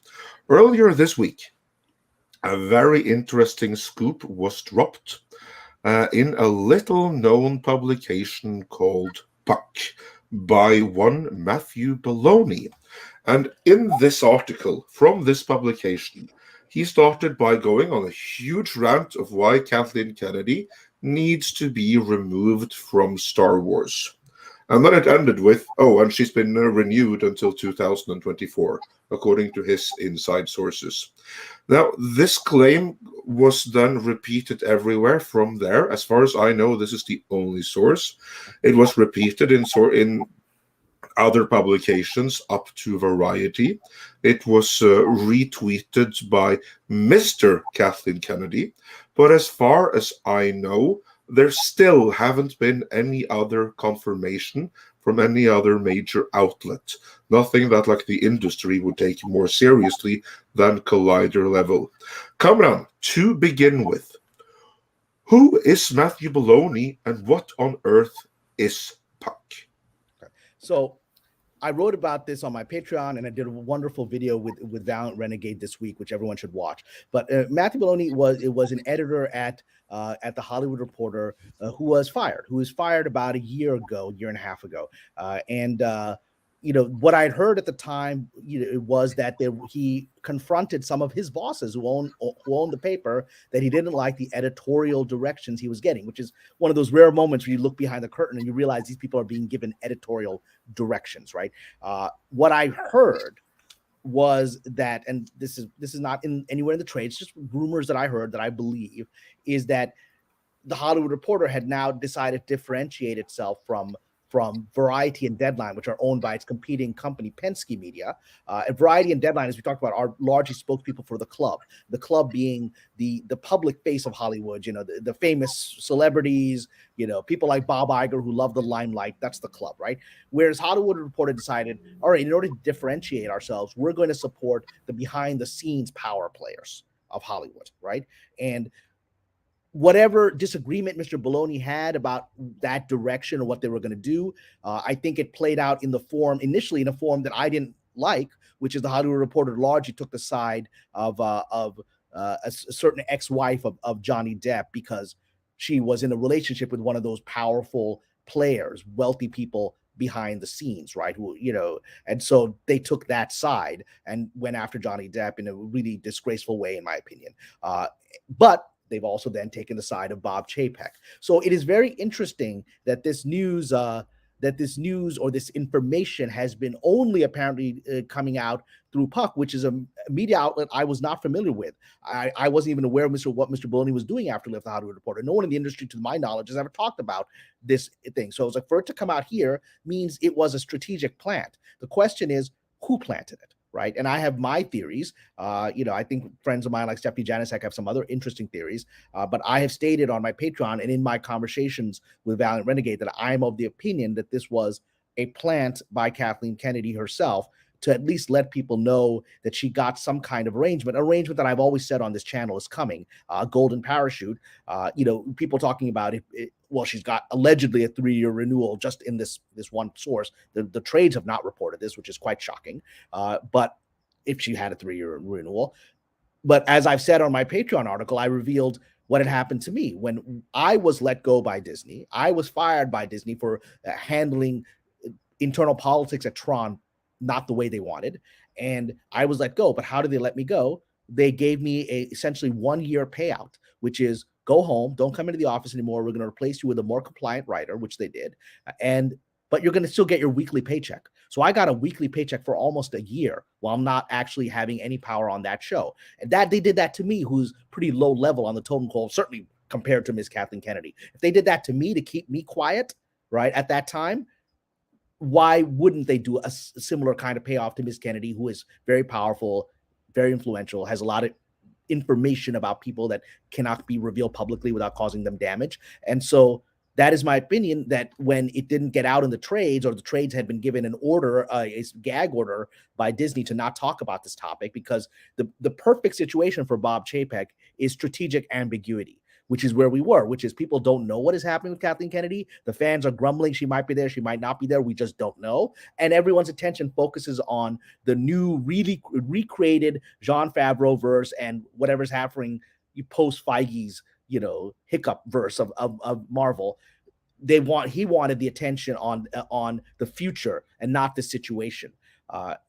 Because there's no value to him to have people having the discussion that we've had this week, which is outrage people, even in the chat here, we're still having people talking with passion about Kathleen Kennedy. That's not something Bob Chapek wants, especially after a 10% drop in the stock last week. That's not something he wants. So it feels unlikely to me that he would leak that out, that she had reached some kind of settlement. What's being called a 3-year renewal, which whatever it is a settlement. It's a go home, here's your paycheck, which was what they did with me. So I'm of the view that this likely came from Kathleen Kennedy, who was just angry and upset that she wasn't able to publicize that she had some kind of arrangement, which would have helped her ego at a time when everyone's attacking and laughing at her and saying, you didn't get renewed. All these peon fans and YouTubers are saying this. It rankles her. I have a question about that. Okay, well, let me just say this. The reason I believe that, the reason I believe it came from Ms. Kennedy is the very fact that it was her husband that retweeted an article that, as you point out, has a lot of criticisms of her. And so he just simply retweeted that just because he's like, well, she leaked it out. This guy did his thing. He actually did an analysis that shows that she's not the great at the job, but she's still keeping her job, or at least in theory with the paychecks like I did. And the fact that the husband, put it out there speaks to me volumes. There's no reason for him to do that. So go on. I'm sorry. I'm for interrupting you, Andre. You had a question. Yeah, no, absolutely. No, because the last time this happened, when Kathleen Kennedy was up for renewal last time in 2018, what happened then was that it was also leaked. Disney never announced it, but it was leaked to, I believe it was Deadline Hollywood. It was Deadline, yes. It was that learned from inside sources that Kathleen Kennedy's contract had been renewed, and Disney never commented on it then either. But in a sense, they didn't have to, since it was from Deadline Hollywood. It was legit. So that's it wasn't like they were praising anything. But what I find weird is this time it comes from a guy who is trashing her. He is trashing what she has done with Star Wars. Mm-hmm. Why would she? That goes very much against everything she's done before. Remember that earlier leak that was obviously planted, that they wanted to go viral. This was a leak that absolved Kathleen Kennedy of all guilt. Kathleen Kennedy did wrong. It was her aides that had done everything wrong. It was Pablo Hidalgo that did everything wrong. She did everything right. Whereas this one, here, everything is placed squarely at her, like it's her fault. She messed up and she needs to go. Oh, and she's renewed. How is it beneficial to her ego to put that out there? Well, there's a couple. Well, that's increasingly the narrative.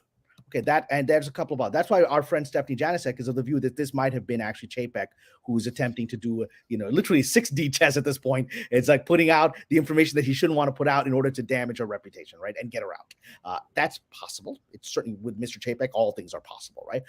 But I just don't believe that Frank Marshall would participate in that. Frank Marshall retweeting that is a very strange thing, right? Which really brought it. My instinct is that Ms. Kennedy couldn't get this information out. She wanted to get this information out. The trades had shut it down. And so she went through her Rolodex and said, hey, remember that Baloney guy? I think I talked to him once or twice. At that level, he was a high-level editor at the Hollywood Reporter. I'm sure he had lunch with her at some point. Sure, the paths crossed. So she had his number or email or whatever. So she reached out to him and said, just want to let you know this, or had someone proxy reach out. What she couldn't control is how he wrote that up, because he's not a trade. He's doing his own thing. And he's trying to, from a pure business point of view, he's trying to bring attention to Puck, right? I'd never heard of it. Now I've heard of it. Now we're all talking about it, right? I'm sure people are going to that site. I'm sure it's got subscribers that weren't there before this incident. So if I were a Machiavellian dude trying to make it on my own, I would take the intel that I was given and put my own passionate spin on it, which she couldn't control because it's not a trade. They can control the trades, right? This is a guy trying to make his bones and trying to get back in the game that he was kicked out of. So it makes sense for him. There was the reason I think that is that Deadline used to be what I'm claiming that Puck is trying to do here. Deadline under Nikki Fink used to be the muckraking, however you say it, website where Nikki Fink would put her passionate opinions out there and would call out people in the industry. And it was the place where we all went to for gossip. And, it wasn't a propaganda trade. It was then purchased by Penske, who pushed her out. He purchased it, put her on NDA on her. She actually tried to do some of her muckraking again, and he literally locked her out of her own website and told her it's not what our contract says. This is now going to be an official trade like Variety is, like the other company I own, right? So it may be that this gentleman, Mr. Bologna, is attempting to become the new Nikki Fink, the guy who's got the inside information, who can put his passionate spin on things. And I think it's worked because people now know he exists. And I've been saying for some time, I wish there was another Nikki Fink. With Nikki, you would leak things to Nikki and you never knew what was going to happen. You would never knew if she was going to take your side in the leak. That's what made her such an entertaining reporter and a real reporter, right? So maybe Mr. Bologna is attempting to be the new Nikki Fink. That is my theory on what's happening here. That is certainly very interesting. Because what I notice is that there's so much negative press coming out about Kathleen Kennedy. Yeah, you still have those that claim, but she's the best producer of all time. But those voices, I think, are getting fewer and lower. Well, but yeah, I think the negative press in general is from allies of Mr. Chapek or Mr. Chapek's. I mean, I think the specific negative press, or at least the rumors we're getting now that Patty Jenkins is blaming Kathleen Kennedy for the loss of her Rogue Squadron, which appears to really be dead, as I predicted. It's not just delayed; it's never coming back, right? Yeah. What rumors are that she's blaming Kathleen Kennedy? This is news to me. That's been out there. I mean, I've been seeing it on the sort of YouTubes and stuff. There's people out there claiming, and I'll have to find the link for the source, but if you do a Google search for that, I think you'll find it. There are again these fan sites. It's all fan sites. None of it is from the trades. The fan sites are saying that we're hearing that Patty Jenkins blames Kathleen Kennedy for the bad notes she gave her that ruined the script of Rogue Squadron and essentially killed the project. I mean, that's been in the fan press in the last couple of days. You should look for that. And I don't know about Kennedy being named specifically, but I do remember there in one of the reports that it was saying that she did complain about trying to think of the word she used, but I think it was along the lines of basically the struggle she was having between the story group and all that kind of business and their draconian ways or something like that. I don't think that was the word that she used, but Kennedy, from what I remember, Kennedy wasn't even mentioned. Okay. Well, the story group, though, is a proxy for Kennedy. The story group, they're the people who probably got me kicked off Twitter, the Flying Monkeys, as I call them, right? So the Flying Monkeys are her proxy. And for her, if Ms. Jenkins is leaking out that the reason I lost my movie, which is very embarrassing for her, it hurts her standing, it hurts her chances in this town to get her career moving forward.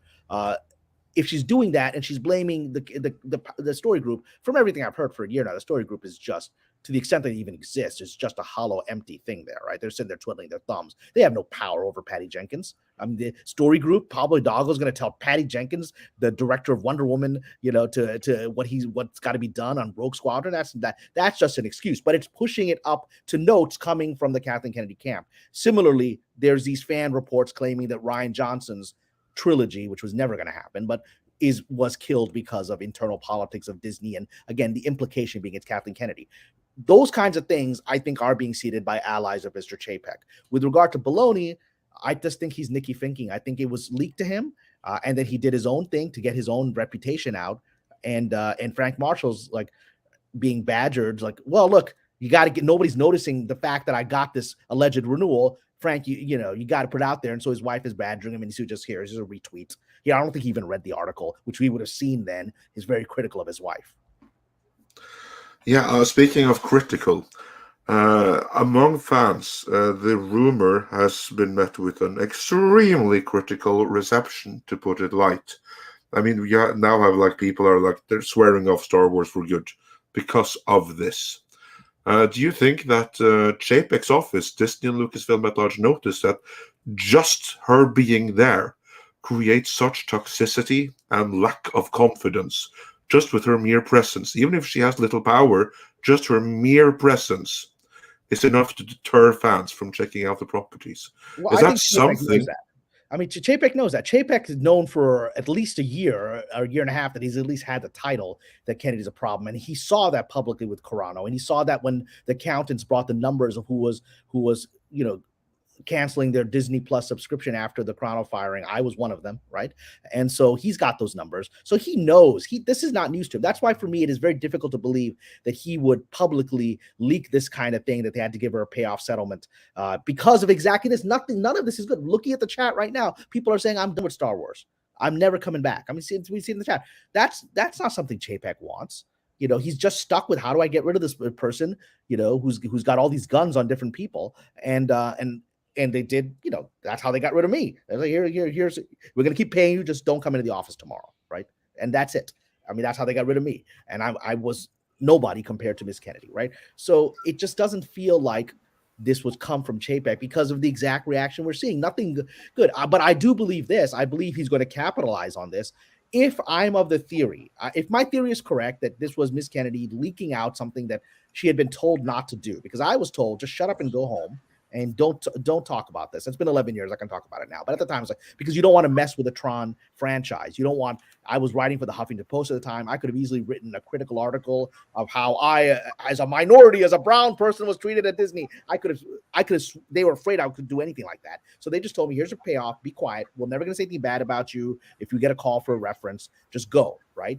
And just don't say anything. So that's the understanding. Had I broken that understanding, had I started putting critical stuff in the press, I think I would have gotten a call from my agent saying they're just gonna fire you now. They're gonna cut off this weekly paycheck you're getting for not being in the office. And so Miss Kennedy, I think if she did what I believe, which is leak against Bob Chapek's wishes, then I believe she's now has a target on her that Mr. Feige brought on himself when he rebelled. Bob Chapek doesn't like when you go against him directly. And for me, if she actually broke an understanding she had with Chapek about being quiet, then I think he sees that as a direct attack on his authority, which is why I think we suddenly see, it was literally after this baloney thing came out that we started seeing fan press talking about Patty Jenkins and Rian Johnson being unhappy and all of that. And I think it's going to accelerate. I actually think I've never said this on Midnight Side, I've always said they're never going to drum her out, right? She has too much on people.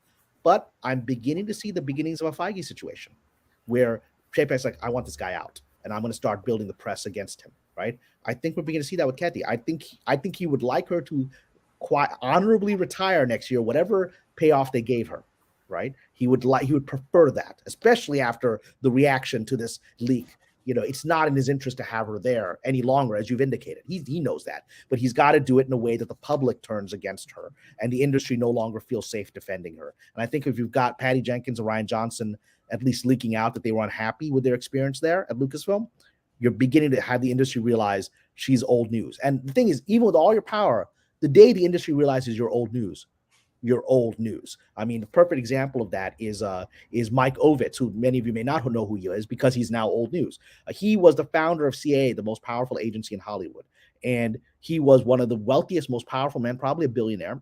And he actually worked for Disney after running CAA for all these years. He went and worked for Disney. I think he was president. And then he got fired. He did, like me, mishandle the politics of Disney. And he made one mistake. He was still amongst the most powerful men Hollywood has ever seen, right? And he then when he left Disney, he did a Vanity Fair article. He had just started his own management company called AMG. And he did a Vanity Fair, I believe, interview where people asked him, so how did you get fired from Disney after being this incredible super agent for decades?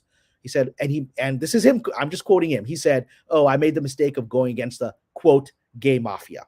He said that, various high-level people of the LGBTQ community who had power in the system didn't like him and wanted him out. And just that comment about a gay mafia ended his career. The most powerful agent in Hollywood history, really, or among the most powerful, He hasn't worked in 20 years. He had to sell his management company. I was represented at AMG at the time when all this happened. He had to sell his management company, which became the firm. And he hasn't done anything in 20 years. He went from being this powerful guy who has lots of blackmail and leverage on lots of people to being shut out. When the industry decided you're old news, they shut him out. So I think we're beginning to see a buildup of the old news energy building with Miss Kennedy now, which isn't good for her. It'll be very interesting to see how this is going to play out in the next few weeks and months, because things are unraveling quickly. I mean, like, they don't have any movies left in development out, almost, do they? Yeah. I mean, last I heard is that even the Taika Waititi project apparently is on thinner and thinner ice. No, that was never going to happen either. And again, Mr. Waititi had made the mistake. Mr. Waititi made the mistake of making himself the story. Like, he's hanging out, he's put himself in the movies, he's got a few girlfriends, he's getting caught in pictures with movie stars, making out with them, whatever. That's the director's got him in the background. You can't be making yourself a Hollywood celeb in Us Weekly, and you can't be in the gossip columns. That's not. I said, this guy's done. He's not going to be doing Star Wars, right? I knew that immediately. All right. Well, it'll be very, very interesting to see how this is going to unfold in the weeks and months to come. And I think Valiant Renegade would support some of what I've said here. I don't necessarily think he would agree with everything I said, but I think he would support some of the indications I'm pointing to. Yeah, there's a lot of moving parts going on right now, and yeah, I may have missed a bit because I had a call come in, but yeah, Kamran and I had this very lengthy discussion a few days ago where we kind of went back and forth and talked about some different theories and things like that. And look, one of the things that I kind of added to it was I wonder how much, with all the back and forth that we have had this year, since Bob Chapek has stepped into the role as a sole CEO instead of this co-CEO crap that was going on between him and Iger. We had that article not long ago, Bob Iger's long goodbye, right? Well, Bob Iger, just for those of you out there that may not understand, he is still, until December 31st of this year, he is still the executive chairman and chairman of the board of the Walt Disney Company. So technically, he still outranks Bob Chapek. So Iger, he's leaving at the end of the year. And I said, look, I kind of think with everything we know, with all the delays that we've had, Kathleen Kennedy has not been able to move a single Star Wars movie into production, even pre-production, since 2017, when they started doing The Rise of Palpatine, when that went into production.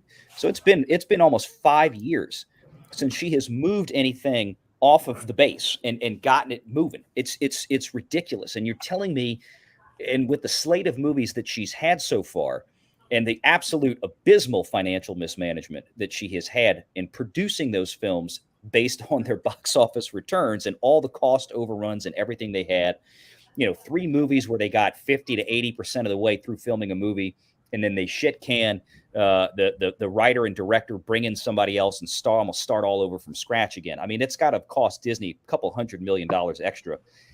This has been real painful for them in terms of financial stuff. But I wonder how much at the end of the day that if we believe the rumor that, Chapek was very reluctant to sign the contract, it sat on his desk for a while, collected dust. This is why we didn't hear anything before the deadline. But that it was somehow signed, if we are to believe these stories coming out now. The length of the contract, I have a little bit more time, or a little bit harder time believing, although it may be 3 years. There may be some stipulation in her contract that says any such renewal must be for a term of 3 years. That's a possibility.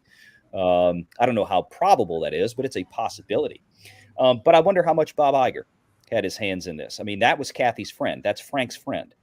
Frank Marshall, there we go. Oh, Frank's here. I forgot. Frank's in the chat, or Frank's in the panel here. So, what? But I wonder how much of an influence, maybe against the better desires of Chapek, that this happened begrudgingly, because this is what Iger wanted on the way out. And Chapek has been very clear. I don't want long-term contracts. I want to have flexibility. He's doing the same thing with the movie releases right now. He didn't want to give up flexibility with the movie releases versus Disney Plus either. Even though he's not necessarily committing to one or the other, he just wants to leave his options on the table. Chapek's also talked about, wanting to get back to a distribution focus model and all this kind of stuff. And then we've had Iger come out and say things contrary to that, contrary to his own CEO, saying that, well, I hope that they don't let the math and the numbers and basically distribution dictate creativity. Iger publicly refuted what Chapek wants to do. Chapek may not get these handcuffs off until after the 31st of this year. I mean, which is a month away. That's just a month away. But this may have been possibly one last middle finger from Iger as he walks out the door to Chapek. Possibly.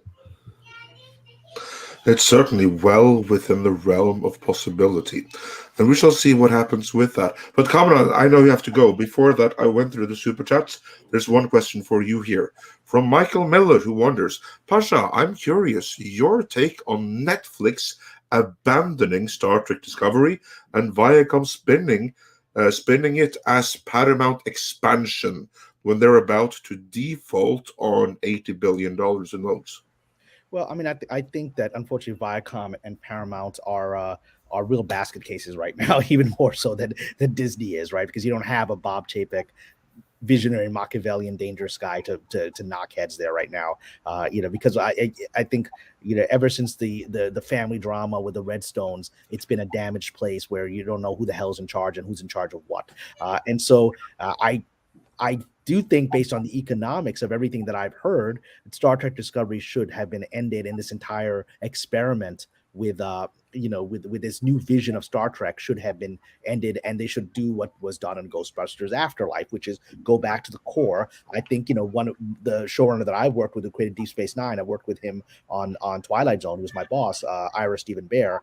I mean, I would love it if they offered Ira, I don't know if you take it, but I'd love it if they offered Ira a chance to recreate Star Trek, because he knows it. I mean, he made Deep Space Nine and he took it to an interesting place while still keeping it within the Star Trek world. So that's what they should be doing. Bless you. That's what they should be doing.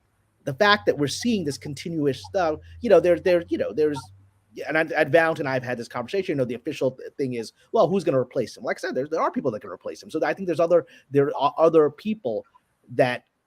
There are other factors involved here, which are similar to the kind of power politics that Miss Kennedy has used for a decade to stay in power. The fact that Miss Kennedy remained in power after the disaster of Solo, the fact it revealed that she had a lot of things that were keeping her there, right? When I was there when you had John Carter fail and the president of Disney was fired within a week of that, right? I was on the lot when that happened, right? And so for her to survive the failure of Solo shocked me. And it revealed that she has power. And I think that Mr. Kurtzman has a lot of power and a lot of influential allies, including J.J. Abrams, that it just makes it difficult for these execs who aren't, they're just trying to look, these execs they just want, their cool box seats at the Lakers games. They just want to be in the cool club. They're not visionaries like Chapek, right? They're just trying to get by until they get their job at the next company. So the idea of taking on Kurtzman, right? That I got fired from Tron because I took on people that had the connections like Mr. Kurtzman does. I went and I said, you guys are messing this process up, because they were. And I asked the executives to have them removed from the process, and they fired me instead. So that's the kind of situation that you're having, I think, with Viacom, is just that there are probably people know this is a bad idea economically, but no executive has the balls to take on Kurtzman and, by extension, Abrams and his friends. I was in exactly that position when I told the executives at Disney that these people were a problem in the system. They knew by confronting those people, they'd end up confronting the J.J. Abrams camp directly. And so they said, we're not going to do that. I'm too busy enjoying being an executive here. I would walk by the executive's office. All I would ever hear them talking about was getting Lakers tickets, like special Lakers tickets for Disney. That's all they would ever be. I was all I ever hear them on the phone. They were always just making social arrangements. They were never talking story or anything. So who wants to give that up if you're not a Chapek who's trying to become a visionary, right? So yeah, we're just dealing with a cluster crap there of people that don't have the balls to take on Kurtzman, because they just want to get their next job and move on. Yeah, and Jim Watari reminds you, Kamran, don't miss your ride at 11. Yeah, so I do. And he spent $10 doing that. So with that, Jim, that's very gracious of you. Thank you. So with that, Kamran, I would like to say thank you for joining us today. As always, it's a pleasure. Everyone, do check out Kamran's Patreon for much more exclusive insights and analysis and interpretations that you're not going to find here or Our anywhere Patreon else. leads to discussions. I mean, we've had 2 videos now with Valiant that came out of my Patreon article. So Exactly. So everyone do check that out. Link is in the description as always. I gotta say the fat kid's wrong. That ain't nobody's agent. Ain't no agent gonna spend $10 on their fucking people. No fucking way. Ain't gonna spend $10. Nope. I like the gorilla movie you made, Frank. I thought it was. I love Congo. I thought you were under. I thought it was underrated. I'm hiding. All right, guys. God bless everyone. Always thank you for bringing the lovely feminine energy that balances us out. And Take care, Cameron. Bye, Cameron. Cameron, take care. Peace. And Tom, with that, why don't we go through the rest of these super chats? Yes, indeed. I mean, they're kind of out of whack now, so let's see what we can do. Well, here. I have them ready. I can bring them if you can read them. Yeah, sure. Jay, the real McCoy sends in $5. Thank you so much. Says saw Ghostbusters Afterlife last night and it was amazing. Any hate coming out about it is just that, hate. This is how you do a love letter movie. Now, again, I'm not going to take away from anybody who didn't genuinely dislike the movie, because there are moments and things in this that I can see where people will not like. There's going to be some people who are just not going to be able to be pleased by it. There's some people who are going to read in a lot of stuff into the film. But at the same time, I'm not going to say that anybody's wrong if they dislike the movie. But yeah, if your main concern or your problem is, like the critics, that it's not a sequel to the 2016 movie, well, you're kind of wearing your bias on your sleeve there, pretty much. So yeah. Then we got just some guy who says, I'll up Zontar, GRRM. I mean, I'm so used to reading things like, sorry. GRRM will release George R. R. Martin. That's the author of the I know. Ice books. It took me 2 seconds. I'm like, Christ, I'm so used to doing that that George R. R. Martin will release his books before Indy 5 happens. Isn't this a joke that's been going around now for a while? But no, that doesn't sound like it's too far out of the realm of possibility. Matthew W. says Artemis is hampered by having to use decades-old tech to appease congressional donors, companies that would have been out of business after the shuttle. This is your domain, Andre. Yeah, that's that's exactly like, it's hampered by bureaucracy because NASA hasn't had any kind of strong leader that can cut through the bullshit and just say, look, this needs to be done. We need this, this, and this. It has been mismanaged. Basically, it's been mismanaged since Apollo. It's been mismanaged since Apollo. Even the space shuttle program didn't really work as planned because it never really fulfilled what it was supposed to do, and it ended with no replacement. So, and ever since then, America has had like hitchhike with the Russians, with a rusting old, barely hanging together Soyuz missiles to get to the International Space Station at multiple millions per ticket. How embarrassing is that? And then we have this one. I'm just say, is that It's a Gundam in the chat too? Because we got just some guy in It's a Gundam. If it's real people, I'm gonna send them the links. but if it's not, if it's just fake accounts, I don't want to bother the real people. Callum Lyle says when they promote the next Jurassic World movie, they need to tell Daniela Pinda to keep quiet. Well, that could be. Culture Casino says go see Ghostbusters Afterlife. Culture might be joining us as well. So absolutely, go and see it. Even if you are not a fan of the Ghostbusters franchise, it's still going to be an entertaining film. So just go see it. Go see it twice, like me. Mm-hmm.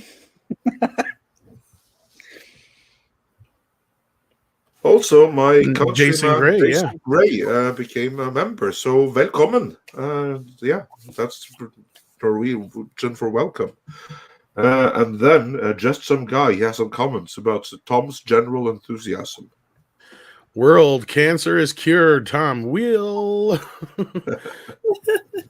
If that's really just some guy, I'll say, I'll DM you guys, because there's just so many fake accounts anymore. I never know what's real. Yeah. Right. I don't see him in the chat anymore, but I'm not sure.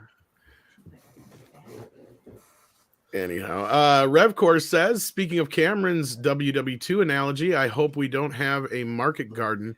Can't wait to see this movie.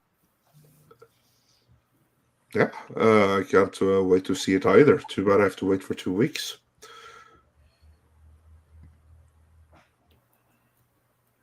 Yeah, Stephanie Janisek says, there's a point I cried. It was earlier than everyone else. The star of the movie is unseen.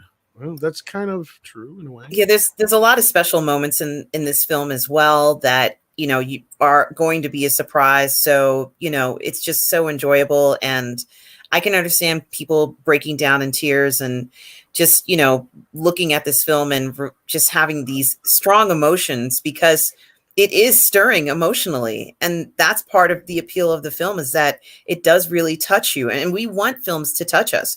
We don't want films to leave us cold and feeling empty and like nothing actually happened. You know, if you want to be moved by a film, you will be moved by Ghostbusters Afterlife.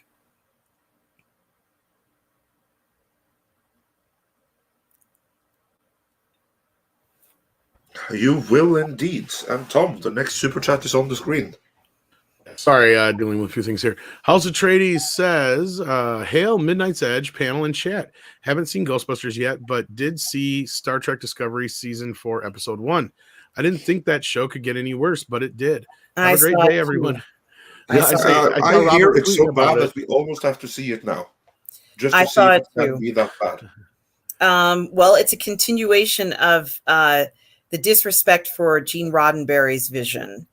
And Gene Roddenberry created a show where everyone in the society had reached such a level where everyone could achieve all of their hopes and dreams and, you know, do what they want, and just in general overall positive vision for everyone. And we're not getting that in this show, because the show itself, it just comes across as being very pessimistic. And the captain, you know, is incredibly arrogant. She's not really happy for other people, and she doesn't have an open point of view. So there's a scene in this episode where they're in a negotiation, and you can tell right away from the second she opens her mouth that this negotiation is not going the way it should, or even the way any sort of trained diplomat or, you know, communications expert would ever even start a diplomatic correspondence. So it's very interesting that their approach is, you know, well, if we throw stuff at them, you know, we can win them over. And, you know, real things in real life just doesn't really work that way. So I think that they're, you know, sticking with that same formula they had in seasons 1 through 3. And unfortunately, there's a lot of the same banter and disrespect and, you know, ignoring protocol that you would normally see on any other ship, probably in the entire galaxy. So once again, they want to put themselves as a one-off to do whatever it is they're trying to do. Yeah, it doesn't sound tempting to see at all, but may have to, since it's that bad. Tom, ready for the next one? Simon Butterfield says, critics love a film equals avoid critics, hate equals give it a watch. I hate that modern entertainment I hate what modern entertainment has become. Yeah, Simon, it's not like, well, the critics have always been a fickle bunch when it comes to movies in general. Like, you know, there's always been a situation where they usually just had a stick up their ass or whatever, and you're just like, they never can enjoy it, you know, just a fun film, it feels like, going way back to, you know, when. But we've gotten to this point now where the critics are more puppets and tools of the studios, and it's just, you're not wrong here, Simon. Like, this is more dead on than it ever was before. Like, I mean, yeah, for every time I could gripe about Roger Ebert or Gene having a stick up their butt about a certain movie, it's like, oh, come on, just be, you know, just give it a pass because it was a fun time. It doesn't have to be, you know, Gone with the Wind every single fucking time, Roger. But like, you know, that's even far and beyond where we're at right now. And I don't know if you guys agree with me or not, but I mean, the bias, especially like, look at the things like Ghostbusters. It clearly shows. Like, it's not even, you can't even debate it. Yeah. Your take on that? Yeah, I agree. And, Tom, you mentioned Siskel and Ebert, and I remember growing up watching their reviews of films. And for the most part, I had a lot of agreement with them on their views.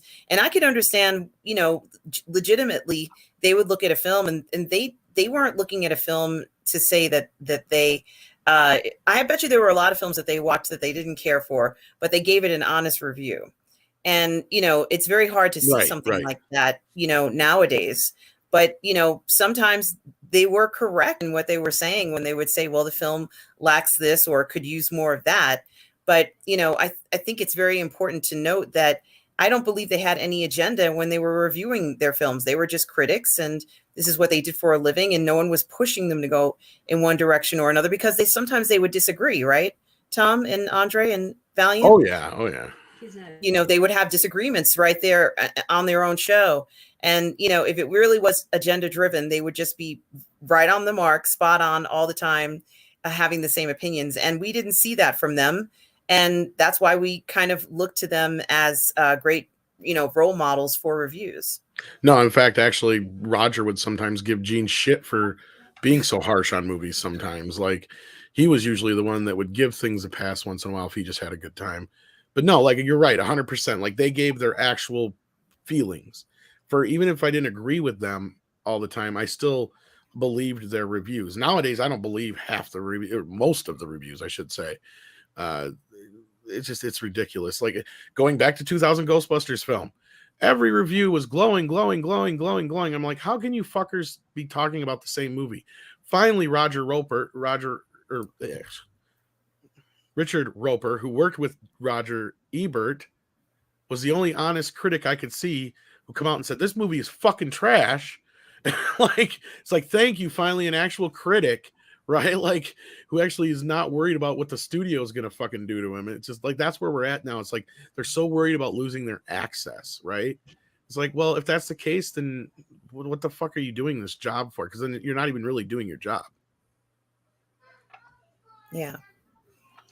Very true. Valiant, any thoughts on that? Sorry, I was here, but I had something going on and I didn't catch it, all of it. So I don't want to. No, it's fine. Basically, critics need to do better. Someone who does not have to do better is John Harvey, who became a YouTube member. So welcome. He already did better. That is awesome. Critics should take notes from you. And then we have my countryman, Paulus Blaine, who says for 200 Norwegian krona, the winds are blowing in Norway. Yeah, I can concur. I hear it right here in the window. With trees falling in the family garden. Are trees falling in your gardens? I hope not. Andre's English accent makes me think of my father. Oh, thank you, I guess. But yeah, no, it is quite windy here, but the trees out here are sturdy, so it's going to take a little bit stronger wind than this to make them fall. The wind has finally come here too, and it's like it's probably the similar here. It's like the cold ain't so bad until that wind creeps in, and then once you get those cold winds, then you really start to feel it. Oh yeah, the combination of the two is always a fun one. And Callum Lyle has a question: did they reference that sequel game? That would be the 2009 game, I would imagine. Were there any references to that in the Ghostbusters movie? I haven't really played that one. I don't know. I'm not aware of it. I don't know. No, this movie basically makes the game null and void. I mean, there may be an Easter egg in there too, though, because I mean, basically the second movie made the series null and void, right? So, but there are references to even like the real Ghostbusters, like little Easter eggs. There's that's another reason why I want to go see it, besides just to relax and watch it, is there's so many little Easter eggs all over. Like, for instance, you can see stuff like, just without giving any spoilers, this is just random stuff. Like, you'll see the toaster from part 2 pop up somewhere, and you might not even notice it because it's just in the background somewhere. The colander's there at some point. Like, all the little gadgets and things we've seen all throughout the movies, those kind of things pop up in little places here and there. So it's all done very well. But no, unfortunately, I didn't really seem to feel like there was anything referencing the game in the film, but I could be wrong that there's very possibly an Easter egg somewhere. Like, it could be. And then Michael D. Falls says for $5. Tom, are you taking my voice as Rustin? That's not what he said, though, but you do it justice. What am I supposed to say? Well, just read Michael Default's super chat. Oh, okay. Too hot to handle, too cold to hold. They called the Ghostbusters in the In Control. Movie just takes me back as a teenager in 1984. Love it. It really did. I mean, I got transformed back to that moment, and I wasn't expecting to be transformed back to that moment.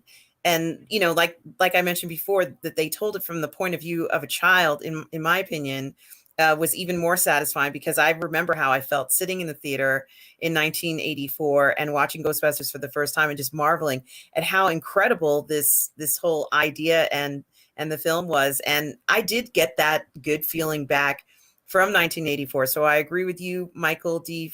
Falchi. It really was a wonderful nostalgic ride in this. I was chomping on popcorn and throwing it at my cousin. It was just so enjoyable. I loved it too. So I'm glad you loved it as well. Yeah, and I think it's false. Michael D. False. I'm almost positive. False. Okay. Not that.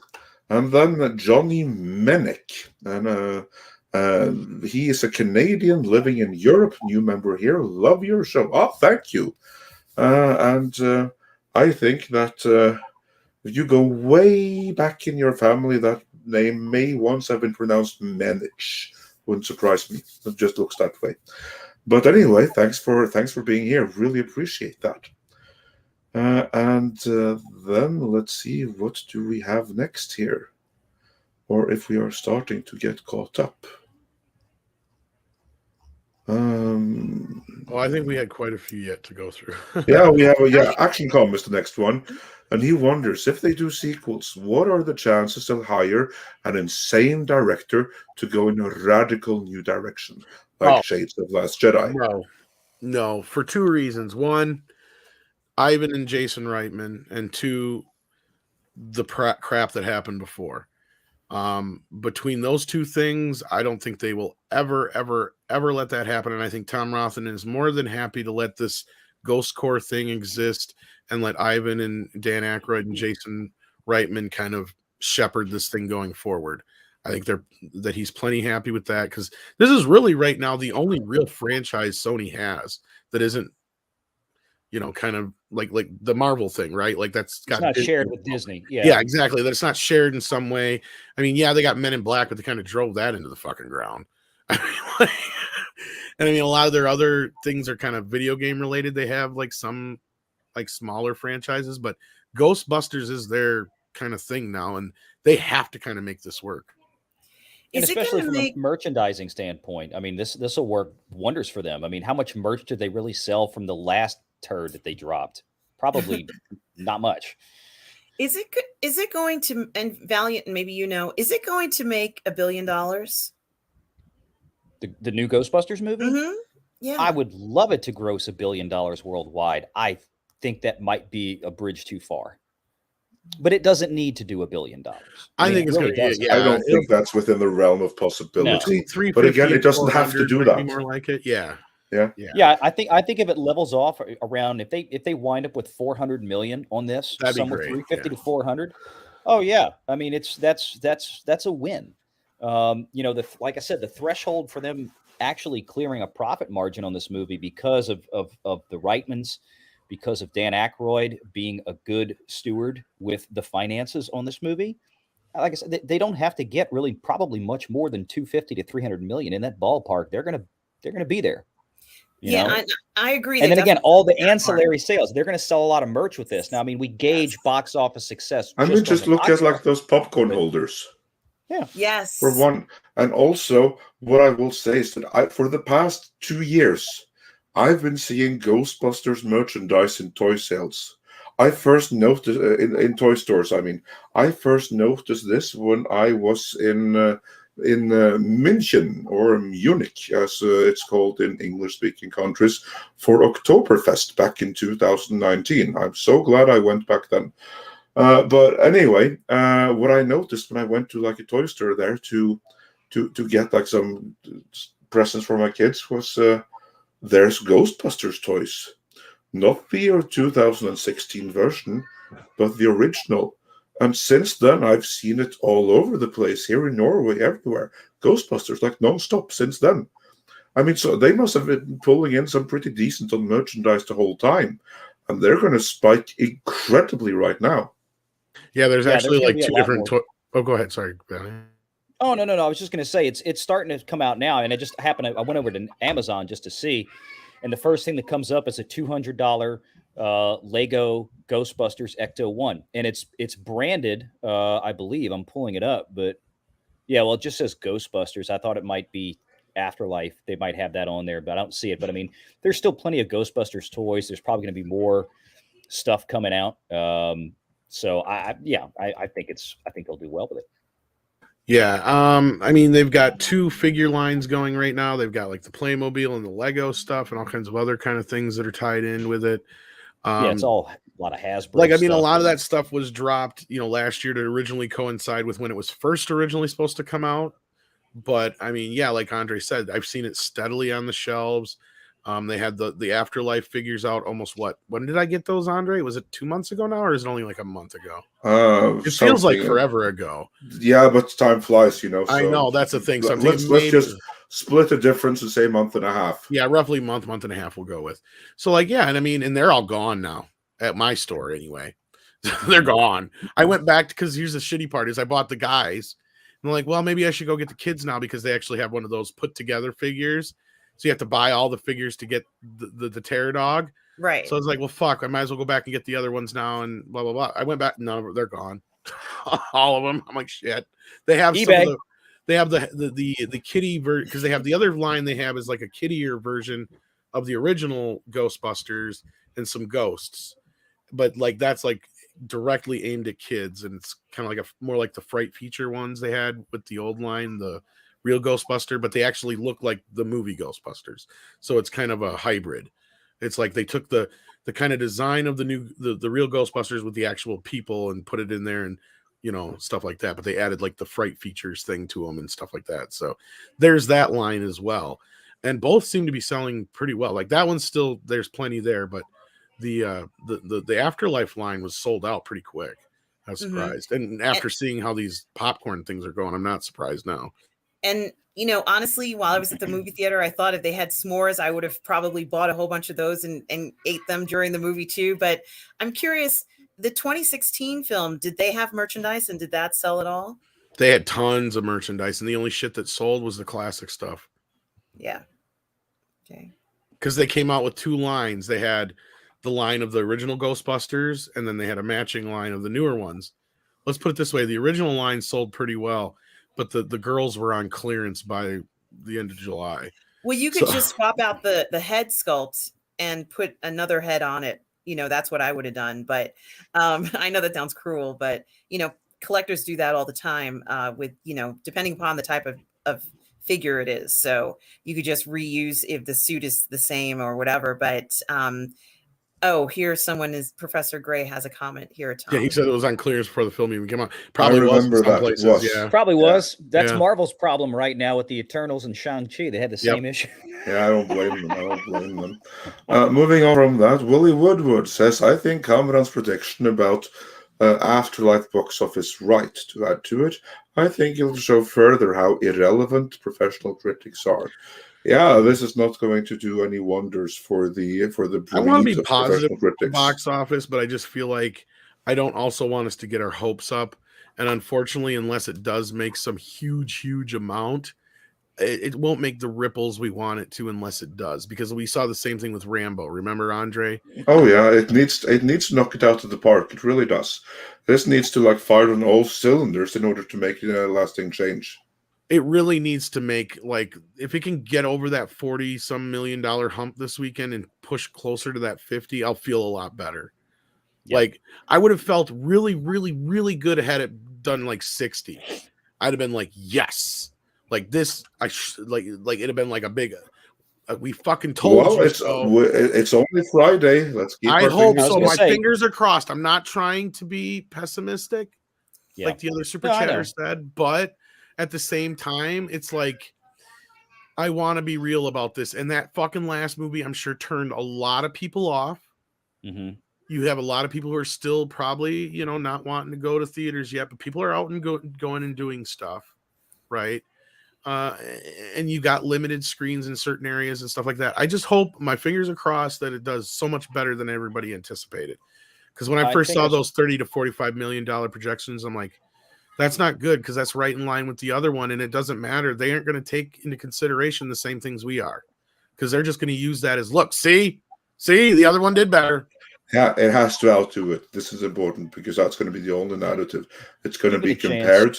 It's going to be compared, earning dollar for dollar against it, and even with inflation, they're going to bring in that too, with no regard to cost. That's exactly what's going to happen. No regard to cost, no regard for the current situation we're in. None of that is going to be none of that's going to matter.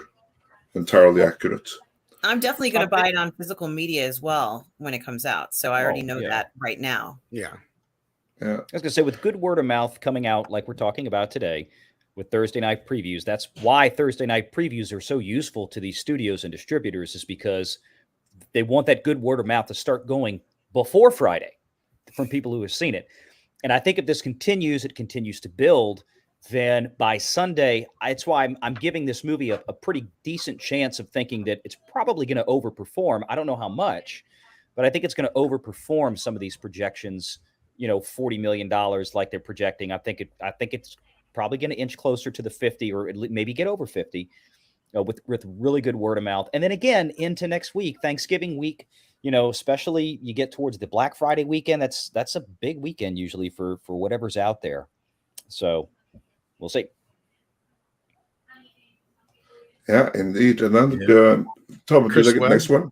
Yes, Chris Webb sends in $5. Thank you so much for that. Says, I haven't seen Afterlife yet. All friends who have loved it, if I could talk. Star Wars became a political debate, hence kills the joy. Yeah, and that's the problem. It's not the same problem with this movie, but we're having a problem from outside forces, right? Like, and that's what I was saying. Like, I was on the defense walking into this movie right away. The critics see it as a political debate.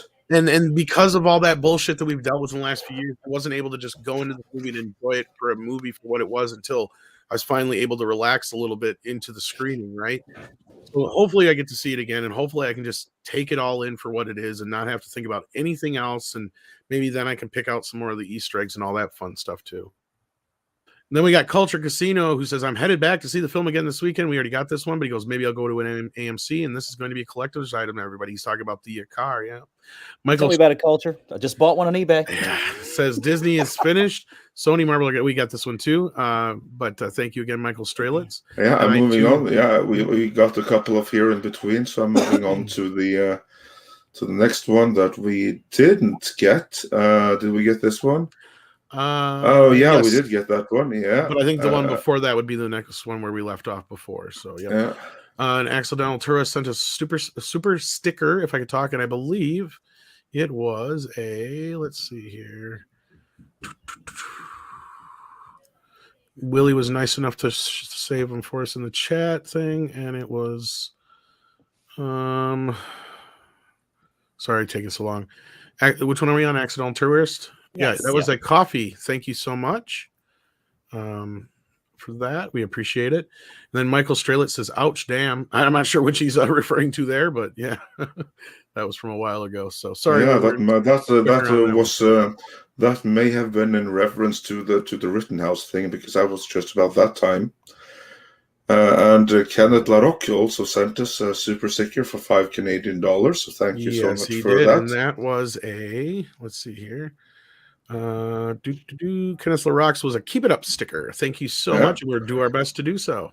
And Chris Webb also says for $2, the rating system needs to go away overall. Now, do you mean the GPG? Yeah, probably, or at least be replaced with one that is a little bit more sensical. I think there absolutely should be a rating system. I'm just not convinced it should be the one you're having right now. No, the problem is there's zero transparency to it. In fact, Trey Parker and Matt Stone have kind of basically blew up what it was really about. And then there's that other documentary that did a really great job, even though it's older now. It's still, as far as I'm concerned, is probably relevant. And that is, this film is not yet rated. And it was available, I think, for free on Netflix and YouTube for a while. So if you haven't checked that documentary out, I do recommend it. It looks like Arm knows exactly what I'm talking about. Yes, it was on Netflix for a while, and very, very good, explaining how they essentially operate that system and what the flaws are. And that is flawed. Yeah. And then we have Commander Ed Straker of Shadow, who brought us the news. Kyle Rittenhouse not guilty on all charges. Yes, very surprising, but we'll see yeah. how things go. So there's going to be some fiery and peaceful celebrations in Kenosha tonight. In Kenosha, no, they won't pull that. They won't allow that shit. This is what, like, not to get too political, but like, this is what I said like 2 weeks before that quote unquote mostly peaceful protest happened to begin with. I said somebody is gonna get shot around here. That is gonna happen. So if anybody tries to start any shit, it's not gonna be people from here, and it ain't gonna last long. But if you live in a blue state in a bigger city, then I don't know. That's a plausibility, but I don't think they're gonna allow too much bullshit here. On that note, especially after all that. Callum Lyle says, why is KK hiring people who used to work for Weinstein? I thought she hated men and was pro-female.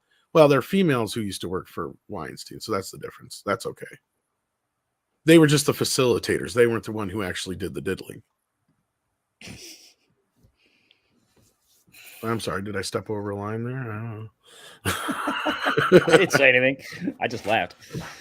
And did I say something that wasn't true? I had to step away from a minute. I don't know who said what. Good. Nothing happened. You missed nothing. Is that him trying to pretend he's got plausible deniability? He didn't step right. Well, I have the phone logs to prove it, but anyway. Okay, fuck. Well, it's not like it's on record or nothing, but no, it's only on YouTube stream. Nah, so. I wasn't not trying to get it taken down. Just all right. Did we get this super chat, or is that the cause of the problem? That was the cause of the problem. That was the cause of the problem. All right. How about we just move on from that then? Yes. Then we just have to. There we go. Then we have my countryman who says, for another 100 krona, I have a good idea for a miniseries: The Rise and Fall of the Woke Empire. I'd watch that. I'd watch the hell out of that. I'll be curious if there are going to be documentaries. But again, that wouldn't be a miniseries. That would be like a full-on epic 10-season series, and it begins in the 18th century. Yeah, like KR Nut says, we're still up online, then just move along. That's right. I can't wait for the replay of this one. I'll just type to you in the chat what I said. You go ahead and get the next super chat while I do that. Yeah, Cynosure Anthem says for $4.99, Andre, I love how articulate you are. Do you guys think a sequel could feature the new and old cast 50-50? Enjoyed the movie. Thoughts on Bill Murray? I have to defer to you guys on this one. I don't want to spoil too much. It was great. I'll just leave it there. Yeah, we can't answer this because it would give away too much of the film. Obviously, for some people, I don't really want to be the spoiler person. What I can say is that you'll be pleasantly surprised with this film, with what it has to offer, and just go in and enjoy it, and don't worry about a sequel feature right now. Just enjoy this one, and then if you haven't already seen it, Cynosure Anthem, I'm not quite sure from what you wrote whether you've seen it or not, but I would say right now I'm satisfied with what we have so far. I'm not looking for another film right now. What about you, Tom? Again, I don't want to get into too many spoilers. As far as thoughts on Bill Murray, if you mean in general, he sounds like a very interesting individual to deal with. It depends on what day you catch him on. He could be either. And by interesting, you mean a complete bloody nightmare. Well, that's not totally true. On some occasions, he can be a complete, nightmare, yes. But in other occasions, I've heard stories about him being fucking amazing or funny as hell, or just like, the stories about him just popping it up at some random person's wedding, for instance. Yeah, but all crazy narcissists are like that. I know, to a point, but there's also times where I've heard stories about him that are also good, but at the same time, most of them are not good. But as a person, like that's one thing. As an actor, I mean, he's great. I mean, in the film, I mean, again, I don't want to spoil too much. If you've seen trailers, you know probably too much already. I will say this: the film is clearly set up to where certain individuals who may or may not show up have spots that could have showed up, but they clearly had outs in case they didn't show up. I will say that much about that aspect of the movie, because we get quite a bit enough there to be like, okay, if this person doesn't show up, we gave enough of their background just in case. So we have an excuse as to why they're not there. But if they show up, they still could show up, you know, kind of thing, without getting into spoilers. So obviously, probably knows one of the scenes I'm referring to, if not. But yeah. Yes, I do.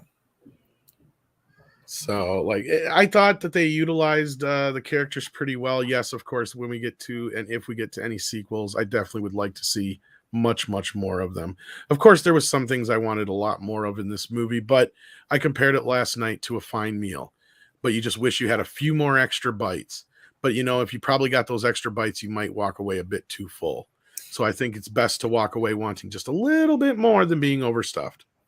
I'm still digesting it and still enjoying the meal, Tom. Absolutely. Well, and the best part is those 2 extra sequences at the end are like, you know, a beautiful dessert. And so do make sure you stick around at the end of the movie, because there were so many people who were walking out during the credits, and it's like, yes. No, don't go. It's like, so yeah. Anyhow. Yeah, anyhow. And then we have the Waltman 4 who says... Final shout out to Nick Ricada for 120K viewers, because man, that was nail biting verdict. Yes, it was. I can't wait to watch it myself the moment we he finish. Actually almost broke 140 at one That's point. amazing. Wow, It's that's upper 130s. incredible. I mean, CNN would be thrilled to have those numbers. Just keep remembering the pleb, Nick. Just keep remembering the pleb. We're still here. We love you. We'd love to have you come back to the show for like a third time. Yeah, I don't know if that'll happen anytime soon. He's gonna be making the a busy rounds. man He's for been a out while. there, so maybe so. Yeah, I was gonna say he's been busy for a while, so we'll see. Yeah. So what we got next here? Next we got this one. Valiant. This is from Mr. Tickle Trunk, of course. Thank you for that. It says Valiant Renegade is always on to there's other. I think he means on other people's Always channels. on other people's but the channels. man really knows his shit, and his videos are 10 out of 10s. I spent money to say this. Do it. I think. Yeah, what I will also say is there's a reason why we keep inviting him on, and that is because as someone from the world of finance, I appreciate someone else's, and we can really bring that fiscal analysis to the equation. So yeah, that's why you're always welcome. Why we keep on pushing your channel as well. For those that haven't done so, his cold. Yeah. Do check out his channel. Link to in the description. So by the way, is Mmmmm. Yes. Positive Fandom is the name of my channel, and thank you, Andre, very much for mentioning it. Yes. And I just noticed now that it's a Gungan, not it's a Gundam. It took me a minute the first time I saw it in the chat. So yeah, and thank you for becoming a member today. I just wanted to say that real quick. Sorry, go back to the super chat you had, Andre. Yeah. Just some guy who isn't the just some guy that I was thinking of as well either. Says, am I the only one who thinks it's hilarious that KK is terrible with money? Her financial savvy was supposed to be her redeeming quality. When she was working with other folks like the Spielbergs and the Lucases and the Richard Donners and so on and so on. But the thing with Kathy is now that she never had total creative control like this before Disney bought Lucasfilm. And this is what's changed it. And you know, before she maybe just ran the numbers and ran the books for some of these other folks, these directors and these storytellers. Now she's doing it all of herself. And she's getting engaged now as a creative, which and she's treating things like she's a Spielberg. Yes, you're right. I think Spielberg she was terrible at that. Well, it's not so much that as like, okay, she's working with guys like Zemeckis and Spielberg who, you know, yeah, they get big budgets. So first of all, that makes a producer's job very easy. Secondly, they're one of the best of their, you know, so you're not really doing anything but facilitating shit for them. But yet she's trying to run Star Wars like she's Steven Spielberg by looking like, oh, well, we can just reshoot the goddamn thing. Right. You know, it's like, you're not Steven Spielberg, lady. This is not Back to the Future. Like, you're not. And not only that, she's doing it on every single fucking movie.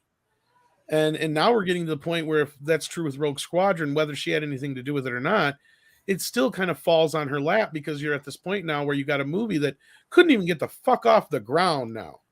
Like, and the success is not. I'm sorry. The success is not how much it cost to make. The success is that it was made, and that was the ultimate objective. And I think that the idea of whether the aesthetic is a question, we can already see that aesthetic, is very questionable in this particular case. But the victory is that the film was made and it was pushed through, that it got the go ahead. That was the victory. And, I'm guessing, I can't say this is from her point of view, but I'm guessing from her point of view, she's happy with it. It's very successful from her point of view. And speaking of Ghostbusters, you don't know what it's like to work in the private sector, Kathy. They expect results. Exactly. Einstein did his best work as a patent clerk. Do you know what a patent clerk makes? I worked in the private sector. They demand results. Yes. Terry Lowe says, seriously looking forward to Ghostbusters this weekend. It filmed here in Alberta. That's right. And I'm wondering if my extra scenes made the final cut. Oh, you were in one of the extras. Awesome. Oh, wow. How That'd cool. be cool if you did. Well done, you, Terry Lowe. Is that you in the icon there? I'll try and remember your face. Maybe I can see you in the movie. Yeah, that's exciting. I'm guessing it was in one of the scenes in town or something like that. Yeah, what's funny is I doubt you know this, Andre, but Grace McKenna kind of confirmed some of our early reporting on Bill Murray. He didn't show up until his birthday. And and she said they didn't know if he was gonna fucking show up or not. Yeah, no, exactly. I mean, that's what he does. And that's what I mean. He's a great talent and stuff like that, but you didn't even have that problem with Klaus Kinski. Not even Klaus Kinski, as freaking crazy as he was. Like, if he took the job, he was professional in that he was going to show up and he was going to make the life of everyone on set a living hell, and he was going to deliver an absolutely stellar performance. But with Bill Murray, you don't even know if he's going to show up, and that's unacceptable. Like, I don't think that's not even cool. You can't deal with such professionalism. I mean, yeah, it's great that he's here and all, really appreciate that, but seriously, he shouldn't have a career acting like that. Yeah, but he's Bill Murray. What are you going to do? And I mean, at least he's out there promoting the movie. I doubt that was even something he was stipulated to possibly do, to be honest with you. Because didn't he get out of a lot of his contractual shit by finally showing up in 2016? Wasn't that what you uncovered pretty much? Was like they were threatening to sue him, but basically he made it feel like, if I do this, it was like future problems with this shit. There were some legal threats apparently. But like, I think that what works out though is that he had no legal obligations after that. So my point being is I think he was here completely all of his own accord. I highly doubt he was contractually obligated to do any of the interviews and shit. I bet you Dan talked him into all that. And not only that, he's very, as far as I know, I guess he's pretty good friends with what's his face, Ernie Hudson as well.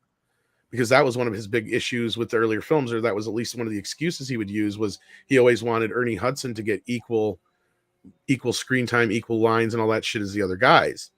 And that's how he held up one of the versions of Ghostbusters 3. And I can tell you this much without getting into spoilers: Bill got his way for this movie, that's for sure. Rico Zorro says, "Good Friday, Midnight's Edge, and chat." Well, thank you, Rico. That's a hell of an icon. Gene the Machine says, all we can say about the 2016 movie is this bitch is toast. Just some guy, not that guy, just some other guy says, I'm not that just some guy. My account was made before him. And I figured that out finally. The icon, I didn't even really think to, like, it just, the chat goes by so fast and it's so small on the screen. Sometimes you don't really pay. Like it's a Gungan one tricked me, right? Completely. Willie Woodward says, check out Mmm's channel, Positive Fandom. She's a breath of fresh air. Well, thank you, Willie Woodward. That's so generous and so kind, and I appreciate it. The Mecha J says, it's something strange in Hollywood. Who you gonna call? Midnight's Edge. And It's a Gungan is a member, as I said before, so thank you for that. And then we got Michael D. Felci, probably. I think it's false. If it's false, then let us know. Otherwise, I think it's probably if Felci. not, correct me in the comments. But I think I recall from the last time that it was false. And unfortunately, not to go into too many spoilers, but yes, the Afterlife post-credit scenes, one of them at least does definitely set up a plausible sequel. Corey says, took my mom, an OG Ghostbusters fan, to see Afterlife. She loved it, cried near the end. Even my uninitiated friend who came with us loved it. Yes. And that's funny you mentioned that, because Mike said last night, he's never been a huge fan of the Ghostbusters. He liked them, but this movie got to him, right? So, I mean, like I said, you don't have to, and that's why I don't get these critics who are like, it's soulless. And I was like, you didn't have to be a Ghostbuster fan. This movie will get you in the feels. It will get you in the fucking feels. I have feels. to say the opposite, the opposite to that. I'd say it's soulful. Exactly. Exactly. There's a deeper meaning in this film. It has heart. There's intimate relationships that reach a certain point that they had been unfulfilled in the past. It is certainly not a soulless film. It is a soulful film. And when you see it, you're going to have that emptiness inside filled with all this goodness from this film. Yes. So go and see this film. And I said I could not figure out a way to explain it, but this movie made me feel in ways that I have not felt in the movies in such a long time, and it made me realize how bad things have gotten. Like, I knew things were bad because that's what got me here in the first place.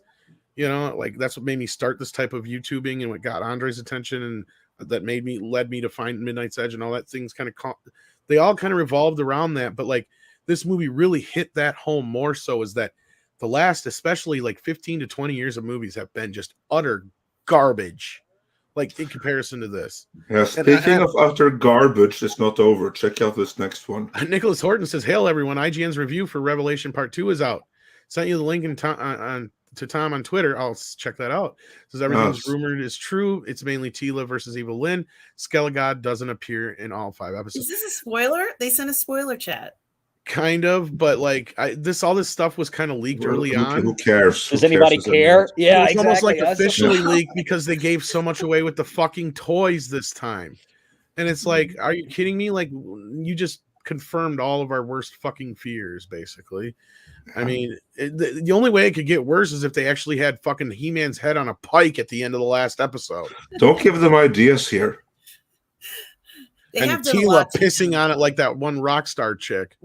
They have done a lot to him, and it's been unfair. And they've done a lot to Tila, and it's been unfair. But Evelyn, I love what they did with Evelyn. I think that they got her right. Yeah, she was good. Yeah, I think she was actually sexy in this cartoon, animation. So, what they needed to do was to do what they did with Evelyn, but with all the characters, and it would have been okay. Yes and no. I hate how they had it to where Evil Lynn would be the one to stab Skeletor in the back. Yes. Not the other way around. And the other problem is if you read the fucking prequel comics, make the show worse. Andre, I think, is working on another video on that, because he covered the Skeletor one. But Skeletor is just the tip of the iceberg. Like, the shit they do to all the other characters is just as bad. So I'm sure there'll be a video on that soon too. But yeah, I'm not looking forward to the second part of Revelation. Nicholas, dreading it. I'm actively, it's new He-Man, and I'm actively dreading it. That's his historic first. But we have a cool question here for everyone. What's the rarest movie you have in your collection? Valiant, let's begin with you. What's the rarest movie you have? Put me on the spot. I'm trying to think the rarest. I don't know what, maybe like, what's the most off the wall, or rarest in terms of they have? What's the most obscure? I think it's like meaning as in, what's the most obscure movie that you have, which is obviously like a movie that saw some kind of release, but that most people will never even have heard about. What movie would that be? I can answer that. I have a let somebody else. I have a movie called The Pillow Book, and it's it actually stars Ewan McGregor. And it's an avant-garde, very unusual movie that, came out, and it's like an art house kind of film. And I love that movie. And no one has ever heard of that film except for one person I've ever mentioned it to. So, that's the rarest one that I have in my collection. How about you, Tom? Well, if you go by like value wise, I've got tons, but probably the one that between my Rad 4K and my American Werewolf in London 4K box sets probably worth the most. And well, then also probably then third would be between like I have like the Halloween and stuff like that box sets, and I have that Ghostbusters for steelbook that's out of print that everybody's spending a shit ton of money on online just because of the special features disc. Other than that, like the most obscure film, I've got so many you'd have to really dig deep, but like anything between like I got the Bill Rebane collection, which is a Wisconsin filmmaker who hardly anybody knows of, who makes these really bad B movies, like worse than what's his face who made Plan Ed Wood, like who made Plan 9, like worse than that. And I mean, I even have stuff like that. And like I've got some really obscure B movie stuff that even like people like would probably know what they were, and like Lindsay in the chat would probably know what they were, but like many other people would be like, what the fuck is that? So like I'd be here for like the next 10-20 minutes going through the titles I have. So I like, know. Yeah, so just let's put it this way. I'd probably put as far as the wackiness or like most obscure, I'd probably put that Bill Rebane collection in there, because most people have no idea who the fuck that is. And yeah, it's pretty interesting. Yeah, I'd say so far as rare goes, just not in terms of nobody's seen it, but just a rare thing. Tom and I were actually talking about this on the 4K4U show a couple of days ago, on Wednesday nights when we do that show at 5 o'clock Central. Anybody's interested, right here on Midnight's Edge, is The Abyss. And everybody's like, oh, we always love The Abyss. Yeah, I get that. But they haven't made a cut of The Abyss since the Laserdisc version 25, 26 years ago. I have it. And it's still the best looking version, the director's cut, of that movie that you can find, short of like maybe on television or a digital medium. But as far as a physical copy goes, that Laserdisc set that I have. And then as probably as far as a rare movie that nobody's really heard of, is big in China. Nobody's really watched it here. John Woo's Red Cliff. And get the international version because it's like 5 hours long. I have it on Blu-ray. I wish they'd make it in 4K because it's absolutely exquisite. It's a giant war epic, historical war epic about the famous battle at Red Cliff in the 3rd or 4th century, I believe, in China. Beautiful picture. Stars Tony Leung, which is why I'm such a huge Tony Leung fan. That was the only thing that made me sit through Shang-Chi and watch it on Disney Plus. Was Tony Leung. Wow. Yeah. He plays Mandarin in Shang-Chi for everybody watching. That's that guy. And His dad. Yeah. As for me, the single I'm going to go with rarest as in the most obscure. And the single most obscure is a Norwegian independent movie called Bread and Circus, which is actually really cool. That's like art house to the nth degree. But of movies that are like American-made, real released movies, it's a Lovecraft movie, or rather, it's an adaptation of a Lovecraft book. It is called The Resurrection. It's from 1993, and I have the limited edition German edition of it, which is like the definitive version available anywhere, proper Blu-ray and everything. That's a movie most people haven't heard about, so I think I'm going to go with that one. And for rarest, I'm going to go with my Hellraiser DVD tin, which was made in 2,000 copies back in the very late 90s.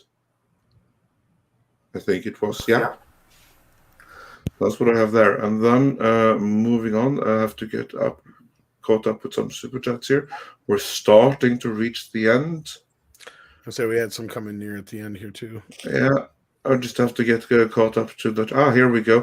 Professor Gray says, as someone living in a part of the US where the bug makes the theater hard, when will Afterlife come to streaming/DVD? Don't know. Question. If we want to go off of how Venom came out, because that hasn't come out yet. Well, it'll be out on Blu-ray and DVD here in December, and it'll be out on streaming here in like a couple weeks. Not even. I think it's coming out like next week or something like that.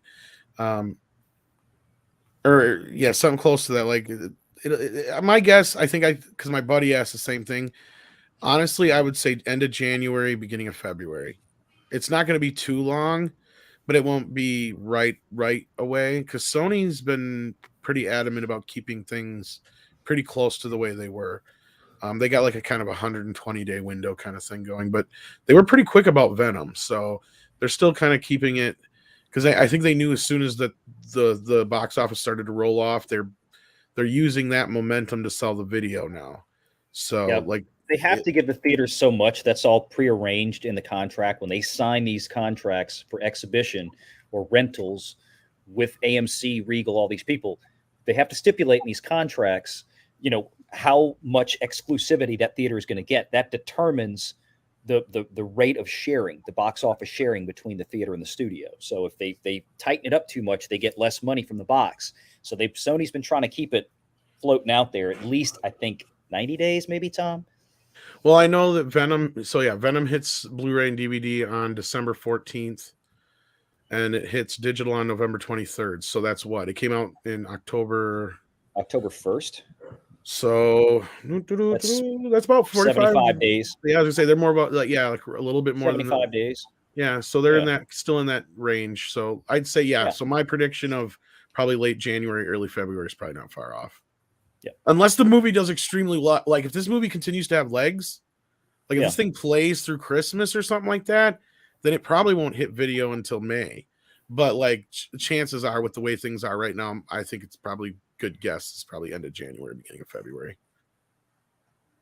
Yeah, well, that's a good guess.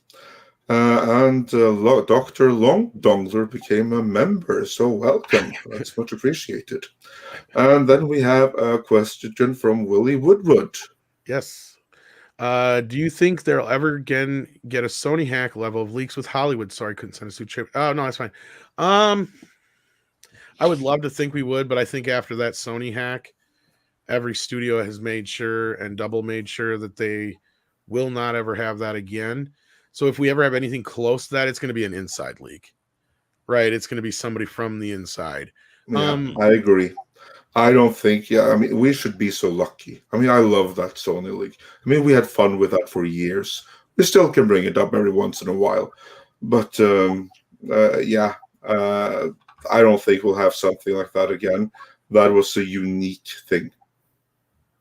Yeah, unless they piss China off or something, then maybe. Well, they pissed off North Korea. That's what I'm saying. Like, they'd have to piss somebody off enough. And yeah, I don't see that happen. Like maybe China, it could happen again, but it's doubtful. Like I see China doing something completely different. Like North Korea did that because that was probably like the worst they could do. You know what I mean? Like Valiant knows what I'm talking about. Exactly. So we can hope, but I wouldn't hold my breath while waiting. And I did laugh my butt off at that movie. Have some egg on your face. Yeah, but my fellow Nordic, or rather representing Denmark, Erik Runge Madsen says, sorry, probably in reference to like obscure movies, you got Bjerkjøbing Grand Prix. Well, Erik, you should be lucky that I happen to know that that's the Danish title. What you're referring to is in Norwegian called Flåklypa Grand Prix. And that is not an obscure movie in Norway. Far from it. I mean, and the racing sequence in it, there are some accusations that George Lucas ripped off the race sequences in it for the pod race in episode 1. I'm not sure that I believe those accusations, but there are similarities. Well, let's just chalk that up to coincidence. But anyway, Flåklypa Grand Prix, great movie, and the new ones, because they've made new ones too, they're even better. So yeah, not obscure outside of Norway, or not obscure in Norway at least. The Cosmic Vader bringing back a classic line from Team America. You're refresh, Eric Barron. I saw that in the chat. I was gonna try not to laugh. I love Team America. And that case is also developing, but yeah, we'll get back to that in a standard video one of these days. Oh, we're actually going to do a video on it? Oh, good God! Well, if it keeps on developing with like the way it's doing right now, with the latest accusations, we may have to. But we'll wait. We'll wait a little bit more. I've been waiting too deliberately because it's just Ronry. want to see what happens. Ronry. Yeah. Let's just say that if someone is to, I hope that he gets like a better pair of prosecutors than. Okay. Sorry. I think he wants you to say this, Andre. Yes. With me? I think so. Rumpelfunkel. No. You got to do with like rump. Oh, okay. Rumpelfunkel. The hell does that mean? Even? I have no fucking idea. It's gibberish. He just wanted to hear you make the sound. Fussi Fasussel. And since we're doing that, I can also add Cthulhu Fathagen. Just while we're doing that. You just raised the goddamn incantation is complete. Great. Now all we needed was a zombie apocalypse. Good job. Yeah, the year ain't over yet. Remember what I told when people were like talking about, oh, thank God the year 2020 is finally over. And I was like, what the hell are you talking about? Get ready. I mean, yeah, get ready because the 2021 is here. The sequel. Things are going to get better. Started. And those I thought this year was better. Next year is coming. Yeah. And with that, we are actually caught up because now people are worried if I summon the apocalypse or something. So yeah. I think you did. Well, we'll find out soon enough. At least we're going to more theaters now. We're going to the movies again. More. Yeah, let's see for how long. Yeah. Brett Cohen just sent us a super sticker. Thank you. Let me see what that is. It is a Shiba dog laughing, going ha ha ha. So there you go. Thank you so much for that, Brett. We appreciate that. He does. I think and with that, Paradise Plane, he is calling for some koalas in the marine. He is indeed. With that, I would like to say thank you to everyone joining us here today, to everyone watching. We couldn't do this without you. To Kamran, that's probably in the airport right now, and also to and Valiant Renegade for joining us. We love it when you are able to do that. The link for both of your channels are in the description, as per always. As a bonus, so is Cultured Casinos, because I realized that I copied last week's and he is there, so he wasn't here today other than in the chat, but check out his channel too, because he's a great friend of ours. He has a great channel. Do check it out. And is there anything else you guys want to plug? Well, not so much plug, anyway, myself, but Willie had shared this, or not Willie, but Mr. Turkletrunk had shared this wonderful blurb from BBC and Global News. Says Ghostbusters Afterlife is basically they're writing these headlines like, is nostalgia killing cinema, and old ghosts aren't enough to save this nostalgia play. It's like, good God, Gertie. I just love these headlines and these reviews of this movie. So do yourselves a favor, kids. Go have a good time in the theater. That's my recommendation.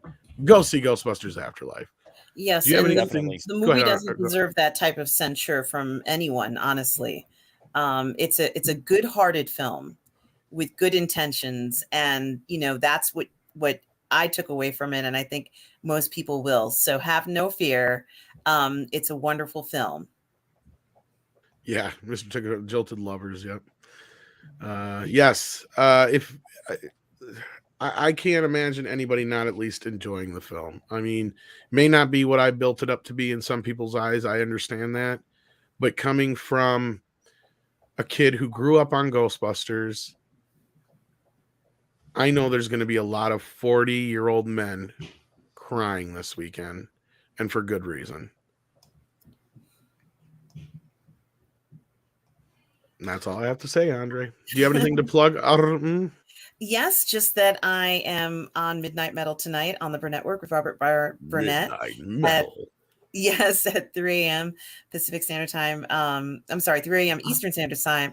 You have to Midnight tell Pacific. him that you have to give him my regards and say that package 3 of 3 will be sent tomorrow. I certainly will let Robert know. He'll know what You guys are means. up to some crazy like tactical shit, and you made me a mule in this whole fucking thing now. Yeah. We'll do a whole video on it, on like everyone that's. Because I like, did you get the package? He's like, yep. I'm like, good. And then it's out of my hands.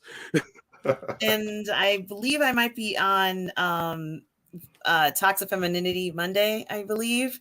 I think. Sure, as far as I'm concerned, it's not up to me, but yeah. I love being on that show as well as this one. And I'm also going to be doing another stream with Lorena. And that stream is going to be covering Masters of the Universe episodes 6 through 10 on Tuesday. And then on Thursday, I believe I'm going to be on the 1/6 Scale Man Network's show, Uncivilized Scoundrels, and everything that's coming up on my channel as well. So there's a lot coming on. Yeah, Omar says here everyone was crying in the movie theater. There you go.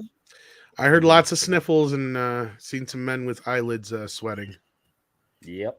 It was a special moment. It really is a special film, and I'm so glad we got this now because we needed something like this now.